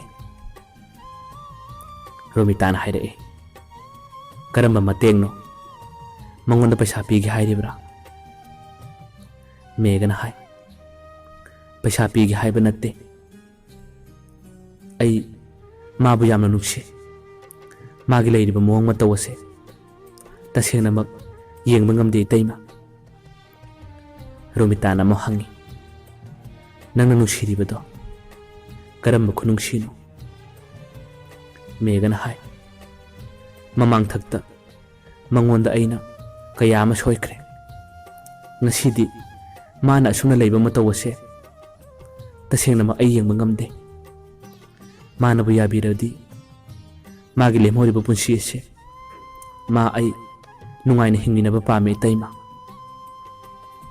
ꯔꯣꯃꯤꯇꯥꯗꯣ ꯅꯣꯛꯐꯦꯠ ꯇꯧꯔꯒ ꯍꯥꯏꯔꯛꯑꯦ ꯃꯗꯨꯒꯤ ꯋꯥꯗꯨꯗꯤ ꯅꯪꯅ ꯑꯩꯉꯣꯟꯗ ꯍꯥꯏꯒꯗꯕ ꯅꯠꯇꯦ ꯅꯪꯅ ꯃꯉꯣꯟꯗ ꯍꯥꯏꯔꯕꯁꯨ ꯃꯥꯅ ꯀꯩꯗꯧꯅꯨꯡꯗ ꯌꯥꯔꯛꯂꯣꯏ ꯅꯪ ꯅꯨꯡꯁꯤꯕꯒꯤ ꯄꯔꯤꯈ꯭ꯌꯥ ꯑꯃ ꯊꯥꯕ ꯇꯥꯏ ꯄꯔꯤꯈꯥꯁꯦ ꯀꯔꯤꯒꯨꯝꯕ ꯃꯥꯏ ꯄꯥꯛꯂꯕꯗꯤ ꯅꯪꯅ ꯈꯜꯂꯤꯕꯁꯤꯡ ꯑꯗꯣ ꯄꯨꯝꯅꯃꯛ ꯑꯣꯏꯒꯅꯤ ꯃꯥꯏꯊꯤꯔꯕꯗꯤ ꯄꯨꯝꯅꯃꯛ ꯑꯔꯦꯝꯕꯅꯤ ꯅꯪꯅ ꯃꯥꯕꯨ ꯀꯌꯥꯒꯤ ꯃꯇꯤꯛ ꯅꯨꯡꯁꯤꯖꯩ ꯈꯟꯖꯩ ꯍꯥꯏꯕꯗꯣ ꯊꯕꯛ ꯑꯣꯏꯅ ꯎꯠꯅꯕ ꯍꯣꯠꯅꯧ ꯁꯥꯁꯤꯟꯅꯕ ꯅꯨꯡꯁꯤꯕꯅꯗꯤ ꯃꯉꯣꯟꯗ ꯎꯠꯂꯨꯅꯨ ꯅꯪꯅ ꯄꯩꯁꯥ ꯐꯅ ꯃꯉꯣꯟꯗ ꯄꯥꯡꯂꯕꯁꯨ ꯃꯥꯅ ꯅꯪꯕꯨ ꯅꯨꯡꯁꯤꯔꯛꯀꯗꯕ ꯂꯩꯇꯦ ꯃꯥꯒ ꯈꯪꯅꯔꯤꯕ ꯕꯤꯄꯤꯟ ꯍꯥꯏꯔꯤꯕ ꯑꯉꯥꯡꯁꯦ ꯌꯥꯝꯅ ꯐꯕ ꯑꯉꯥꯡꯅꯤ ꯄꯨꯛꯆꯦꯜ ꯌꯥꯝꯅ ꯆꯥꯎꯕꯅꯤ ꯔꯣꯖꯤꯒ ꯕꯤꯄꯤꯟꯒ ꯀꯩꯗꯧꯅꯨꯡꯗ ꯀꯥꯏꯅꯅꯤ ꯍꯥꯏꯕꯗꯤ ꯊꯥꯖꯗꯦ ꯃꯦꯘꯅ ꯍꯥꯏ ꯃꯥꯕꯨ ꯑꯩꯒꯤ ꯑꯣꯏꯗ꯭ꯔꯕꯁꯨ ꯃꯥꯅ ꯑꯩꯉꯣꯟꯗ ꯅꯨꯡꯁꯤꯗ꯭ꯔꯕꯁꯨ ꯃꯉꯣꯟꯗ ꯑꯩꯅ ꯂꯥꯟꯈꯤꯕ ꯀꯌꯥꯗꯣ ꯃꯥꯒꯤꯗꯃꯛ ꯉꯝꯖꯕ ꯈꯔꯇꯪꯗꯤ ꯁꯣꯏꯗꯅ ꯑꯩ ꯈꯨꯗꯣꯜ ꯇꯧꯖꯔꯝꯒꯦ ꯏꯇꯩꯃ ꯃꯦꯘꯒ ꯃꯇꯩ ꯔꯣꯃꯤꯇꯥꯒ ꯋꯥꯔꯤ ꯁꯥꯟꯅꯔꯒ ꯊꯣꯛꯂꯛꯄꯗꯨꯅ ꯃꯈꯣꯏ ꯅꯨꯃꯤꯠꯇꯨꯒꯤ ꯑꯣꯏꯅꯗꯤ ꯌꯨꯝ ꯌꯧꯈ꯭ꯔꯦ ꯃꯊꯪꯒꯤ ꯅꯨꯃꯤꯠ ꯑꯃꯗꯁꯨ ꯃꯦꯘꯗꯣ ꯃꯇꯩ ꯔꯣꯃꯤꯇꯥ ꯄꯨꯔꯒ ꯍꯣꯁꯄꯤꯇꯥꯜꯗ ꯑꯃꯨꯛ ꯂꯥꯛꯑꯦ ꯔꯣꯖꯤꯒꯤꯗꯃꯛ ꯃꯍꯥꯛ ꯉꯝꯖꯕ ꯀꯌꯥ ꯃꯇꯦꯡ ꯄꯥꯡꯉꯤ ꯄ꯭ꯔꯤꯌꯥꯁꯨ ꯕꯤꯄꯤꯜꯁꯨ ꯔꯣꯖꯤꯒꯤꯗꯃꯛ ꯀꯣꯏꯆꯦꯟ ꯆꯦꯟꯗꯨꯅ ꯍꯣꯠꯅꯩ ꯔꯣꯖꯤ ꯅꯣꯡꯃ ꯅꯣꯡꯃꯒꯤ ꯇꯞꯅ ꯇꯞꯅ ꯃꯍꯥꯛꯀꯤ ꯍꯛꯆꯥꯡꯒꯤ ꯐꯤꯕꯝ खरा खरा फरकपा हौरक्खि। बिपिनदि तसेंनमक रोजीगी असेंबा रीजन खंगद्री। बिपिनना अमुक रोजीगी असेंबा रीजन खंगलबा मतुंगदा करी ओइगदौरिबा माकी वखंदा करी खनगदौरिबा। बिपिनगा प्रियागना पैसा कया पुथोक्तुना रोजीगी लायेंबदा यामना चावना मतेंग पांगी। मेगदी पैसादी यामना पुथोक्ते। पैसा पुथोक्त्रबसु माकी पांगलना माना ngamba मखै चेंदुना माकसु रोजीगीदमक मतेंग पांगी। मांगना मतेंग पांगलिबदी मांगना ममांग थक्ता सोइखिबा लानखिबा कयासिंग अदुगीदमक माक मतेंग पांगबने। तसेंगनमक मांगना तौजरिबसिंग असिना रोजीना माकपु नुक्सिबिरक्सनु हाइदुना तौखिबदि नत्ते। प्रियासु मेगना रोजीगीदमक चेंजा चोंजबा माकी अनाबदा मतेंग कया पांगबदो माकसु लोइना उइ खंगी। खंगलबसु मेगगी ममांग थक्की फजदबा मवंग मतौ कया अदुना मांगना मेगबसु का हेना लुमनसु लौदे। बिपिनगा थबक चटमिन्नबा बिपिननबु थबक अमा तौरबदी प्रियासु बिपिनदि यामना सपोर्ट तौवे। मेगगिदी माकबु नुक्सिबिबा माकबु सपोर्ट तौबिबा मिदी कनासु लैते। रोजीनासु खंगी। खंगलबसु मेगना फना मतेंग पांगलबसु रोजीनासु माबु नुक्सिबा फाउदे। मतै मरोमिताना युमदा लैखिबा मतमदसु मेगदो नोंमनिनी हॉस्पिटलदा नुमिदांग लैबा यावे। मॉर्निंगी मतमदसु महागना तुम्बा हौनद्रिङै मतमदा रोजीना चानबनि हाइदुना ब्रेकफास्ट का लौरुई। महागना लौरुरगा हलक्पदा रोजीगा बिपिनगा वरीगा सारगा लेरंबदो मेगा मपान थोंददी थोदोंगा नुंगाइतबा उत्रबसु थमोइनुंगददी पेंजदबा निंगमदबा खर खरदी फावे। फावरबसु करी हाइरुनी महागना तौजबनी महागना सोइजखिबनी। महागना होजिक्तमक निंगमदबा कया फाउदुना रोजीबु नुक्सिजरकपनी। रोजीदी बिपिनगिदमक लेबली बिपिननसु रोजीगिदमक लेबली करी थोकलगबा। नोंमगी नुमित अमदा मेगा अमदी बिपिन बाजार मनुंगदा पोसाई खरा लैबा चले। मखोय अनमि चटमिनबा मतमदा मेगना बिपिनदा वरी कया हौदोए। मेगना हाय बिपिन रोजीसु मागी अनाबा फगलए। नुमित मंगानी रोम लैरगदी युमना डिस्चार्ज तौरनी। नंग माबु मिराइगनुको माबु नुक्सिना लूना थंबियुको। मेगागी वहाई अदुदा बिपिनना असुमना हाइरए। मेगा अइदी मागा लुहोंगदबा मानदेदा। मेगन हंगी ए करीगे मादी हुजिक सोलगसु लैरे। मादी नाबा फरबा मतुंगदसु मी अतै ख्वाइदौना लैररोय मखोंजु सोइनाइरनी। मसिना मरम ओइरगा माबु अइगी नुपी ओइबदा खोइगी युमगी Meena यारकदबा मानदे। ngasi aina mateng panglibasidi magi wakhan nungainaba magi thamoina penaba tawbani. Yumna discharge tawrba matungdagidi mangonda ai pau kaya phawraroida.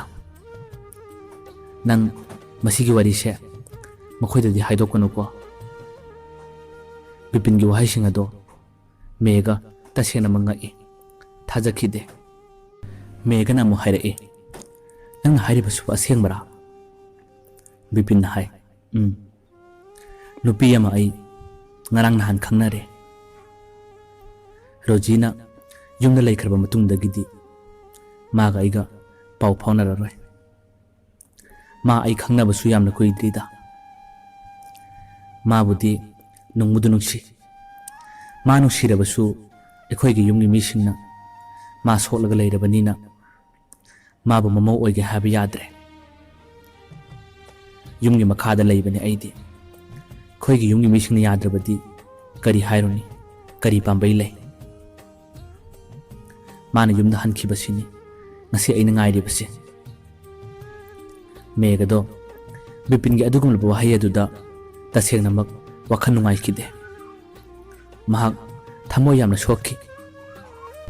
ꯃꯦꯒꯁꯨ ꯋꯥ ꯑꯃꯠꯇ ꯃꯈꯥ ꯇꯥꯈꯤꯗ꯭ꯔꯦ꯫ ꯃꯗꯨꯒꯤ ꯃꯇꯨꯡ ꯃꯈꯣꯏ ꯑꯅꯤ ꯍꯣꯁꯄꯤꯇꯥꯜꯗ ꯄꯨꯟꯅ ꯂꯥꯛꯂꯦ꯫ ꯍꯣꯁꯄꯤꯇꯥꯜ ꯌꯧꯔꯕ ꯃꯇꯨꯡꯗ ꯃꯦꯒꯗꯣ ꯇꯨꯃꯤꯟ ꯇꯨꯃꯤꯟ ꯎꯪꯂꯒ ꯂꯩꯈꯤ꯫ ꯀꯔꯤꯒꯤ ꯎꯪꯂꯤꯕ? ꯔꯣꯖꯤꯒꯤ ꯇꯨꯡꯒꯤ ꯄꯨꯟꯁꯤꯒꯤꯗꯃꯛ ꯈꯜꯂꯨꯕꯗ ꯃꯍꯥꯛ ꯇꯁꯦꯡꯅꯃꯛ ꯅꯨꯡꯉꯥꯏꯈꯤꯗꯦ꯫ ꯔꯣꯖꯤꯒꯤꯗꯃꯛ ꯃꯍꯥꯛꯅ ꯐꯩꯒꯥꯛ ꯐꯩꯅ ꯂꯦꯞꯄꯁꯨ ꯉꯝꯗꯦ꯫ ꯂꯦꯞꯀꯦ ꯈꯜꯂꯤ꯫ ꯃꯍꯥꯛꯀꯤ ꯐꯖꯗ꯭ꯔꯕ ꯃꯃꯥꯡ ꯊꯛꯀꯤ ꯃꯤꯡꯆꯠ ꯀꯌꯥ ꯑꯗꯨꯅ ꯃꯍꯥꯛ ꯀꯝꯗꯧꯅ ꯔꯣꯖꯤꯒꯤꯗꯃꯛ ꯂꯦꯞꯀꯅꯤ? ꯃꯍꯥꯛꯅ ꯍꯧꯖꯤꯛ ꯅꯨꯡꯁꯤꯕ ꯎꯠꯂꯨꯔꯕꯁꯨ ꯇꯥꯠ ꯇꯧꯔꯤꯕꯅꯤ ꯍꯥꯏꯕꯤꯒꯅꯤ, ꯇꯧꯁꯤꯟꯅꯔꯤꯕꯅꯤ ꯍꯥꯏꯕꯤꯒꯅꯤ꯫ ꯃꯍꯥꯛ ꯇꯁꯦꯡꯅꯃꯛ ꯈꯪꯐꯝ ꯈꯪꯈꯤꯗꯦ, ꯂꯩꯐꯝ ꯈꯪꯈꯤꯗꯦ꯫ ꯃꯇꯧ ꯑꯁꯨꯝꯅ ꯅꯨꯃꯤꯠ 5ꯅꯤꯒꯤ ꯃꯇꯨꯡꯗꯗꯤ ꯔꯣꯖꯤꯁꯨ ꯃꯌꯨꯝꯗ ꯄꯨꯊꯔꯣ ꯍꯥꯏꯗꯨꯅ ꯌꯨꯝꯗ ꯄꯨꯔꯦ꯫ ꯌꯨꯝꯗ ꯂꯩꯔꯕ ꯃꯇꯨꯡ ꯍꯥꯏꯕꯒ ꯇꯧꯕꯒ ꯕꯤꯄꯤꯟ ꯔꯣꯖꯤꯗ ꯄꯥꯎ ꯐꯥꯎꯔꯛꯈꯤꯗ꯭ꯔꯦ꯫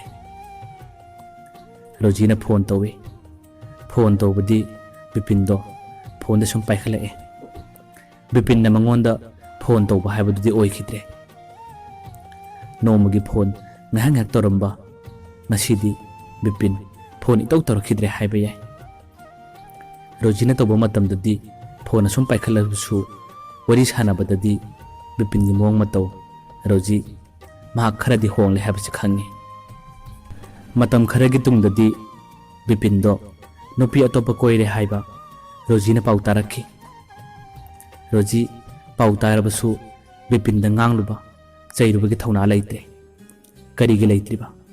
ꯃꯍꯥꯛꯀꯤ ꯍꯧꯖꯤꯛ ꯂꯩꯔꯤꯕ ꯐꯤꯕꯝ ꯑꯁꯤꯅ ꯃꯍꯥꯛꯅ ꯀꯝꯗꯧꯅ ꯉꯥꯡꯂꯨꯅꯤ ꯈꯟꯖꯔꯛꯏ꯫ ꯃꯍꯥꯛꯀꯤ ꯊꯃꯣꯏꯗꯗꯤ, ꯃꯍꯥꯛꯀꯤ ꯋꯥꯈꯜꯗꯗꯤ ꯇꯠꯇꯅ ꯁꯣꯜꯂꯤ꯫ ꯅꯨꯄꯥ ꯍꯥꯏꯕ ꯅꯨꯄꯥꯁꯦ ꯇꯁꯦꯡꯅꯃꯛ ꯉꯛꯏꯀꯣ꯫ ꯃꯇꯝꯁꯤꯗ ꯀꯔꯝꯕ ꯅꯨꯄꯥꯕꯨ, ꯀꯅꯥꯕꯨ ꯑꯩꯅ ꯊꯥꯖꯔꯨꯒꯅꯤ? ꯊꯥꯖꯕ ꯌꯥꯕ ꯅꯨꯄꯥ ꯑꯃꯠꯇ ꯂꯩꯇꯦ꯫ ꯅꯨꯄꯥ ꯑꯃ ꯍꯥꯏꯔꯒ ꯅꯨꯄꯥ ꯑꯃꯅ ꯃꯍꯦꯜꯂꯦ꯫ ꯃꯁꯤꯗꯕꯨ ꯃꯈꯥ ꯇꯥꯅ ꯀꯔꯝꯕ ꯅꯨꯄꯥꯕꯨ ꯑꯩꯅ ꯊꯥꯖꯔꯨꯒꯅꯤ? ꯌꯨꯝ ꯄꯥꯟꯗ꯭ꯔꯕꯁꯨ ꯄꯨꯟꯁꯤꯁꯤꯗꯤ ꯑꯁꯨꯝꯅ ꯑꯗꯨꯝ ꯂꯦꯟꯖꯔꯒꯦ꯫ ꯁꯣꯏꯅꯥꯏꯔꯕꯤ ꯑꯩꯕꯨꯗꯤ ꯀꯅꯥꯅ ꯄꯥꯝꯕꯤꯒꯅꯤ? ꯀꯅꯥꯅ ꯅꯨꯡꯁꯤꯕꯤꯒꯅꯤ? ꯄꯥꯝꯐꯝꯁꯨ ꯊꯣꯛꯇꯦ, ꯅꯨꯡꯁꯤꯐꯝꯁꯨ ꯊꯣꯛꯇꯦ꯫ ꯔꯣꯖꯤꯗꯣ ꯃꯇꯣꯝꯇ ꯀꯞꯆꯩ, ꯄꯦꯟꯗꯕ ꯅꯤꯡꯉꯝꯗꯕ ꯀꯌꯥ ꯑꯗꯨꯅ꯫ ꯃꯃꯥꯟꯅꯕꯤ ꯄ꯭ꯔꯤꯌꯥꯅ ꯔꯣꯖꯤꯕꯨ ꯊꯦꯝꯖꯤꯜꯂꯤ꯫ ꯃꯍꯥꯛꯅ ꯍꯥꯏ, ꯕꯤꯄꯤꯟꯗꯣ ꯃꯍꯥꯛ ꯑꯁꯨꯝꯅ ꯋꯥꯈꯜ ꯍꯣꯡꯂꯛꯀꯅꯤ ꯍꯥꯏꯕ ꯊꯥꯖꯗꯦ꯫ ꯃꯉꯣꯟꯗ ꯑꯩ ꯅꯣꯡꯃꯗꯤ ꯉꯥꯡꯒꯅꯤ, ꯃꯉꯣꯟꯗ ꯄꯔꯥ ꯑꯃꯗꯤ ꯇꯝꯕꯤꯒꯅꯤ ꯍꯥꯏ꯫ ꯔꯣꯖꯤꯅ ꯍꯥꯏ, ꯍꯥꯏꯔꯨꯅꯨꯗ꯫ ꯃꯍꯥꯛꯅ ꯍꯣꯡꯂꯤꯕꯁꯦ ꯉꯁꯤ ꯑꯩꯅ ꯂꯩꯔꯤꯕ ꯐꯤꯕꯝ ꯑꯁꯤꯅꯅꯤ꯫ ꯅꯪꯁꯨ ꯃꯥꯁꯨ ꯅꯤꯄꯥ ꯈꯨꯗꯤꯡꯃꯛ ꯆꯞ ꯃꯥꯟꯅꯩ꯫ ꯉꯁꯤ ꯑꯩꯅ ꯂꯩꯔꯤꯕ ꯐꯤꯕꯝ ꯑꯁꯤꯗ ꯀꯅꯥꯅꯕꯨ ꯑꯩꯕꯨ ꯅꯨꯡꯁꯤꯕꯤꯒꯅꯤ? ꯅꯨꯡꯁꯤꯐꯝ ꯊꯣꯛꯇꯦ꯫ ꯃꯁꯤ ꯑꯩꯒꯤ ꯂꯥꯏꯕꯛꯅꯤ ꯍꯥꯏꯔꯒ ꯔꯣꯖꯤꯗꯣ ꯇꯦꯡꯊꯥꯖꯩ, ꯀꯞꯆꯩ꯫ ꯃꯃꯥꯟꯅꯕꯤ ꯄ꯭ꯔꯤꯌꯥꯅ ꯊꯦꯝꯅꯕꯁꯨ ꯃꯍꯥꯛ ꯀꯞꯄꯗꯤ ꯈꯛꯇꯣꯛꯈꯤꯗꯦ꯫ ꯃꯇꯝꯁꯤꯒꯤ ꯅꯨꯄꯥꯁꯤꯡꯁꯦ ꯇꯁꯦꯡꯅꯃꯛ ꯉꯛꯏꯀꯣ꯫ ꯅꯨꯄꯥ ꯑꯃꯠꯇꯕꯨ ꯉꯁꯤ ꯑꯩꯅ ꯀꯝꯗꯧꯅ ꯊꯥꯖꯒꯅꯤ? ꯉꯁꯤ ꯑꯩ ꯀꯅꯥꯕꯨꯁꯨ ꯊꯥꯖꯗ꯭ꯔꯦ꯫ ꯅꯨꯄꯥ ꯈꯨꯗꯤꯡꯃꯛ ꯇꯁꯦꯡꯅꯃꯛ ꯑꯩ ꯀꯤꯔꯦ ꯍꯥꯏꯗꯨꯅ ꯔꯣꯖꯤꯗꯣ ꯀꯟꯅ ꯀꯞꯄꯦ꯫ ꯔꯣꯖꯤꯒꯤ ꯃꯇꯧ ꯑꯗꯨꯗ ꯅꯨꯡꯉꯥꯏꯇ꯭ꯔꯗꯨꯅ ꯄ꯭ꯔꯤꯌꯥꯗꯣ ꯃꯊꯪꯒꯤ ꯅꯨꯃꯤꯠꯇ ꯕꯤꯄꯤꯟꯒ ꯎꯅꯈꯤ꯫ ꯕꯤꯄꯤꯟꯗ ꯃꯍꯥꯛꯅ ꯆꯩꯈꯤ, ꯉꯥꯡꯈꯤ꯫ ꯕꯤꯄꯤꯟꯁꯨ ꯃꯥꯅ ꯉꯝꯅꯕ ꯈꯨꯝꯃꯦ꯫ ꯄ꯭ꯔꯤꯌꯥꯗꯣ ꯁꯥꯎꯅꯤꯡꯕ ꯍꯦꯟꯈꯤꯗꯨꯅ ꯃꯍꯥꯛꯅ ꯆꯠꯂꯝꯗꯥꯏꯗ ꯕꯤꯄꯤꯟꯗ ꯑꯁꯨꯝꯅ ꯍꯥꯏꯔꯝꯈꯤ, ꯃꯤꯑꯣꯏꯕ ꯍꯥꯏꯕꯁꯦ ꯁꯣꯏꯗꯕ ꯂꯥꯟꯗꯕ ꯀꯅꯥꯁꯨ ꯌꯥꯎꯗꯕꯅꯦ꯫ ꯅꯪꯗꯤ ꯅꯪꯒꯤ ꯂꯦꯝꯍꯧꯔꯤꯕ ꯄꯨꯟꯁꯤ ꯑꯗꯣ ꯁꯣꯏꯗꯕ ꯂꯥꯟꯗꯕ ꯉꯝꯕ ꯑꯣꯏꯌꯨ, ꯅꯨꯡꯉꯥꯏꯅ ꯍꯤꯡꯕ ꯑꯣꯏꯌꯨ꯫ ꯋꯥꯍꯩꯁꯦ ꯍꯥꯏꯔꯝꯂꯒ ꯄ꯭ꯔꯤꯌꯥꯗꯣ ꯌꯨꯝꯗ ꯋꯥꯈꯜ ꯅꯨꯡꯉꯥꯏꯇ ꯂꯥꯛꯈꯤ꯫ ꯌꯨꯝ ꯌꯧꯔꯕ ꯃꯇꯨꯡꯗꯁꯨ ꯔꯣꯖꯤꯒꯤꯗꯃꯛ ꯈꯟꯕꯗ ꯃꯍꯥꯛ ꯌꯥꯝꯅ ꯋꯥꯈꯤ꯫ ꯃꯍꯥꯛꯅ ꯈ꯭ꯋꯥꯏꯗꯒꯤ ꯅꯨꯡꯁꯤꯖꯕꯤ, ꯃꯍꯥꯛꯅ ꯂꯨꯅ ꯈꯟꯖꯕꯤ ꯃꯃꯥꯟꯅꯕꯤꯅꯤ꯫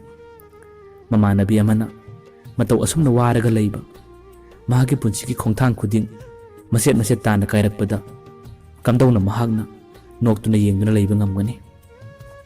ꯇꯁꯦꯡꯅꯃꯛ ꯄ꯭ꯔꯤꯌꯥ ꯊꯃꯣꯏ ꯌꯥꯝꯅ ꯁꯣꯛꯈꯤ, ꯅꯤꯡꯕ ꯌꯥꯝꯅ ꯀꯥꯏꯈꯤ꯫ ꯃꯍꯥꯛꯅ ꯑꯁꯨꯝꯅ ꯅꯤꯡꯕ ꯀꯥꯏꯅ ꯋꯥꯈꯜ ꯅꯨꯡꯉꯥꯏꯇꯅ ꯂꯩꯔꯤꯉꯩꯒꯤ ꯃꯤꯀꯨꯞ ꯑꯗꯨꯗ ꯌꯥꯝꯅ ꯊꯥꯖꯗꯅ ꯃꯦꯒꯗꯣ Priyada phone tawrake aduga makhoi ani amukta thengnase hairakki Mega ga Priyaga mathangi numitta thengnare Megana Priyada asumna hairakki Priya matam khara ai Guwahati da thabaki parikha ama thaba chakani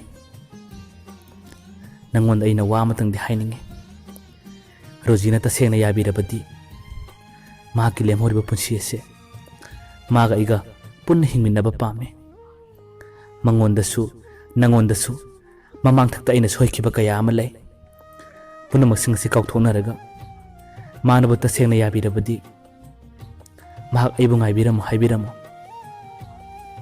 Magidamak ay soidana lepa ngamgani punsi chupa mahak po ina sungtha thadawlay chatlage Megana Priyada Rojigi maramda wari kaya saramlaba matung mahak mafam adu thadolaga chatkre mahana mapalamda chatkadaba numit adusu mahak Rojiga unaningki Rojida mahakki thamoiga oiba pau kayadi tamningi hainingi haibadi ngamjada tambadi ngamjada wakhan nungaita megado matam khara mapalamda chatki somdasu Rojido megigi wakhan khanba natte mana khallibadi bipingi wakhanne mamanabi Priyanasu megana mangonda hairambasing ado Rojidadi tamkhiba natte karigumba tamlurabasu Rojina mu kari hairakani kari khumlakani khanbada Priyado yamna pakhatchaki yamna sukiki Priya he lapa khuding Rojido bipingi maramda wari kaya tamlaga hektama kapchai mahaksibu hingbagi kanaribra mahakpu kanana nuksibigani mahakpu nuksibiba nupabu laigadra haiduna thawai nungaitaba ninghannabagi wahi kaya tani mahakna Priyara tamliba Priyado Rojibu themna mahak ngasidi wa amadi kangtholage haiduna mahakna Rojida wari saba haurakki Priyana hairakki Roji nangonda ai wa ama haige nang aibu lana lawgadra Rojido tamna khumlae kariwano hairao Priyana mo hai damegado nangbu yamna khanba male mahak mapalamda chatkibane mana chatringai manungdasu maga iga wari sanaki mana nangi maramda pau kaya hairame mahaki wari singado thamoi sengna haibadi male mahak nangidamang lepa ngamgani hai nangnabu yarabadi nangonda ai wari ase tamge torambane nangna aibu lana lawkhigadra khanbadagi pau ase nangonda ina haikidabane nang kari khallige tamegado nangidamak punsi chupa lepa ngamgani su hai Rojido tapna makhumlae matamsida kanana kanabu thajarugani damega kanano nangnasu masak munna khanglaba natra mana hairibasing ado chirolni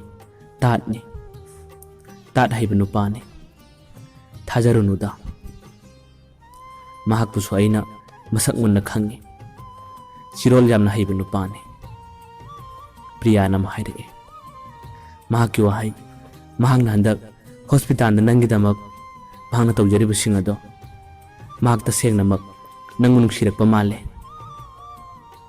nang tasengnana mahakna nangidamak lepirabadi nang kari khangani Rojina haire mado karisu oiroidaba thabakne mahakki lawnamne Priyana mahaire tamegado nangonda kaidawnungda nungsi khak hairakidabra nangonda nangmu nungsi nang loina ningi wari sarakidabra Rojina tapna khumlae nahan makhai ma ai loina ringai wari saringai matamdadi nongmata ingonda kangtholakte marana mapot pharba matung nongma mahak ingonda nuksidi hairakki नुमित्तुसु नोंमा अइना इनम रोमिता खोदा चटपदनी नुमित्तु खक्तदनी मांगना इंगोंदा हाइरक्खिबा मंगोंददी कैदोनुंगदा अइना नुसिखक हाइखिदे थमोइदा वखंदा करिगुम्बा खरा फाउखिबदी याय मंगोंददी अइदी खक हाइखिदे मांगना इंगोंदा फना लाले हाइजरबसु नुसी फना हाइजरबसु मंगोंददी अइ नुसिखक हाइरोय पुंसीगी ओइनासु हाइरोय हाइसु हाइनिंगदे रोजी की अदुमना खुमलकु पाखुम अदुदा प्रियादो करिमता हाइबा ngamdre मेगी वरीद तोगलगा महांगना बिपिन की वरी अमुक सारे प्रिया ना हाइरे दा बिपिन से तसे नमक थाजदे महांगना सुमना ओइरकनी हाइबसे मतम अमा नखोय अनि पुल्लिङैदा माना ओइरम मोंगसिङ अदो नंगना हॉस्पिटल दा लेरिङै मतमदसु नंगिदमक महांगना चेनबिखिबा चोंबिखिबा खुदिमक्सिङ अदो खल्लुरगा महांगना होजि ओइरिबा मोंगसे तसेंग नमक ngae थाजसु थाजदे रोजीना तपना हाइरे कनाना आइगी नाक्ता लंगसिनिंगनी कनानाबु हजु एना लेरिबा फिल्मसिदा लोइना निंगनी वरी सानिंगनी मिपुम खुदिमक यामना लामना इनाक्तगी लेनिंगबा ताबने फरेसे तोलसे दाबी पिंदो नुपी अमा खंगनारे हाबदो नुपीदुगी फोटोगा याउब्रा मसका खंगब्रा खंगलबदी मागी फोटो अमते येंगे प्रियान हाइरे करिगिनो मीगी नुपी कोइजबदो नंगना मु येंगलगा नंग कपके हाइदिब्रा रोजीन हाइ कपलोइदा चुमना सुम येंगनिंगबगिने फरे येंगरोसे नंगसु लाकपा कोइरे खोइदा युमदा नंग अमुक लाक्त्रे हाइदरमनी यारे चलो नोंमा मु कोइथरो वाइसे हाइनारगा प्रियासु मयुमना चटख्रे प्रिया चटख्रबा मतुंगदा रोजीदो लेफम खंगदे तुम्फम चाफम खंगदे कपलगा सुम ले मांग नुंगाइतबा मागी पेंदबा सिंग ममानबी प्रियाना नत्तना कनानासु थेमजिनबिद्रे मागी तुंगी पुंसीदी मागी पोलोइदी करी ओइहोगदबा हाइबसितनी रोजीना मतम खुदिमक्ता फमुंगदा असुम तुमलगा कपचरिबा खंजरिबा बिपिनना सुमिराइ बिरकलबा नुपी अतोपा कोइखिबसिना महाकी वखल हेना सोंथखिबनी नुमित निनी हुमनीगी मतुंगदा नोंमा इथा थाजदना मेगना रोजीदा कॉल तौरक्खि रोजीसु हानदी फोन पाइखत्रबसु ngasidi paikhatpirage haduna phone ado paikhatle phone ek paikhatpaga megan asumna haire naba khara pharabo rojina khumme khara phare megan am hange sakadi khara khara yamna chaba yarabara nasa khara nungairabara rojina hai kaisum tawdreda युमदगी थोंगान फाउबा तबना तबना थोकपसु ngamle मेगन हाइरे तुनी को नतोमदा थोकप्रा रोजीना खुम्मे नतेदा प्रियाना मतेंग पांगबिरगा थोकपने असुमना वरी ngaktang sanaraba matungda मेगन अमु हाइरे रोजी हंगसित्ति आई युमदा लाक्लानी अदो नंगोंदा आई वा मतंगदी हाइगे नंग तसेंगना यागद्रा रोजीना खुमलए यागदब ओइरबदी यागे यारोइदब वादी हाइरकनुदा मेगदो हाइफम तफुम खंगद्रे महाक नुपाने हाइरगदी येंगे हाइदुना महाकना तपना रोजीदा असुमना हाइरए रोजी नंग करी खलिगे नंगिदमक नंगा आइगा पुछिसिमा हिंगिनबा पामे नंग तसेंगना याबियुबा Rojina haira'e. Damega madu oiroidaba wakhanne. Nangi tungi punsigidamak nangi chanaba nupi ama yenguda. Kana laitraba tuson masolaba aiga lamba parunuda. Nakhoigi yunggi minasu yaroi pamsu pamloi. Mapan thongda khak Roji si nungaite haiduna minungsi utpiba ngaktane. Nungdadi magi wakhal amam khannaba taibangni. Nangaigi wakhan thadoo. Megana haira'e. Punamak oisino. Nangidama ai lepjage. Nangidama ai hingjage. Nangnabu tasengna yabirabadi. Nang ai punsi chupa hingminasiba. Rojina hai. Damega madugi wadidu saraplagano. Toklasi yare. Megana mo hai. Nang aibu tasengna nungsiba phawdabra. Kariguma mikub amata phawba nang aigu wakhan khandabra. Rojina tapna haira'e. Thamoida wakhalda kariguma matangda nangu nungsiba phawrambadi yai. Wakhal kaya ama khalambadi yai. Tawbatabu nangu nungsi haidunadi handaki mapoksida kaidonungda aina khak hairoi. Haisu haikide. Nangu nungsi haiduna. Megado Rojina adumna khumlakpaduda haifam khangdre. Megana tapna haira'e. Phare nangnabu adumna chapnungna leplabadi nangonda aina kari hairuni. Mase mamang thakta aina soirubadagi mahaini. Phone thamlamdaisida wa amatangdi haijage.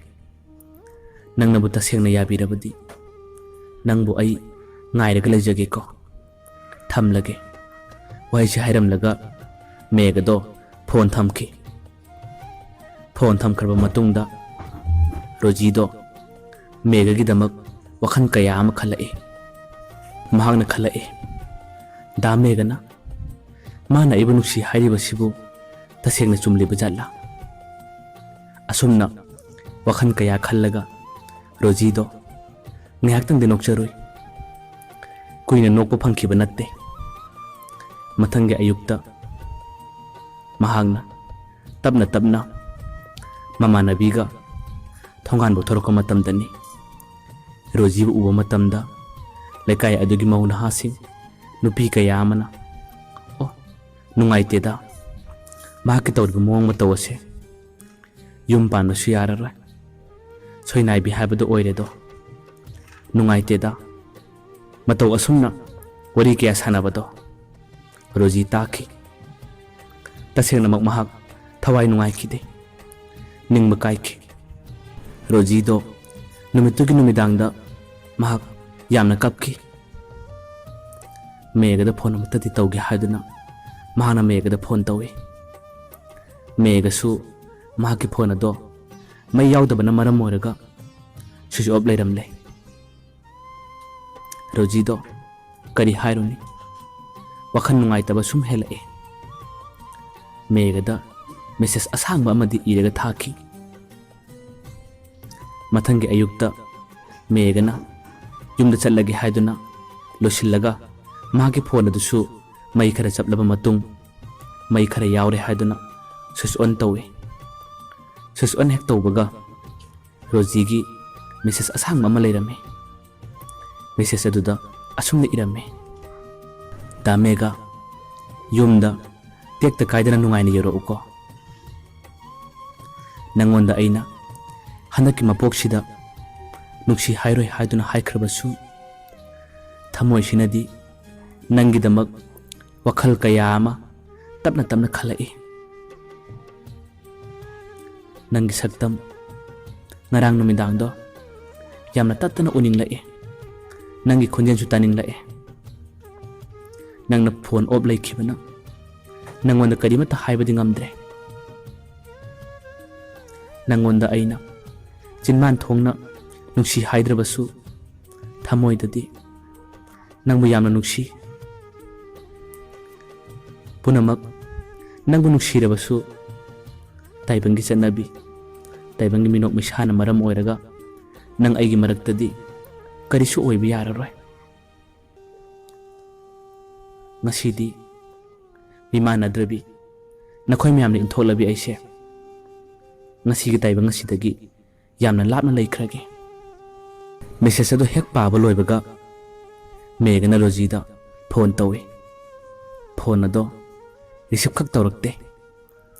Yamna toina hanjin hanjin tawbadagi phone ado Priya na paikalae. Priya do kabla ga phone okle. Megan hangi Rojira. Priya na khumme natte. Da Mega Rojido ngasi akhoi myambu thadolaga chatkhireni. Wahai ado tabada Mega swai lauki. Punga e thajade Rojina asumna tawkhini haibado. Mega su hikna kabla e. Mimana drabi choinai rabi mahakti migi minok maisa mina laknaba kaya aduna maram oiraga ngasigi taibang ase thadolaga chatki. Megi gi thamoidadi wahang kaya amadi hangawe. Rojina mangonda hairamba nangonda ai nuksikak hairoi. Nangonda aidi nuksikak haikhide. Mayambu aroibada pantholiklamna amukka na khurumjari.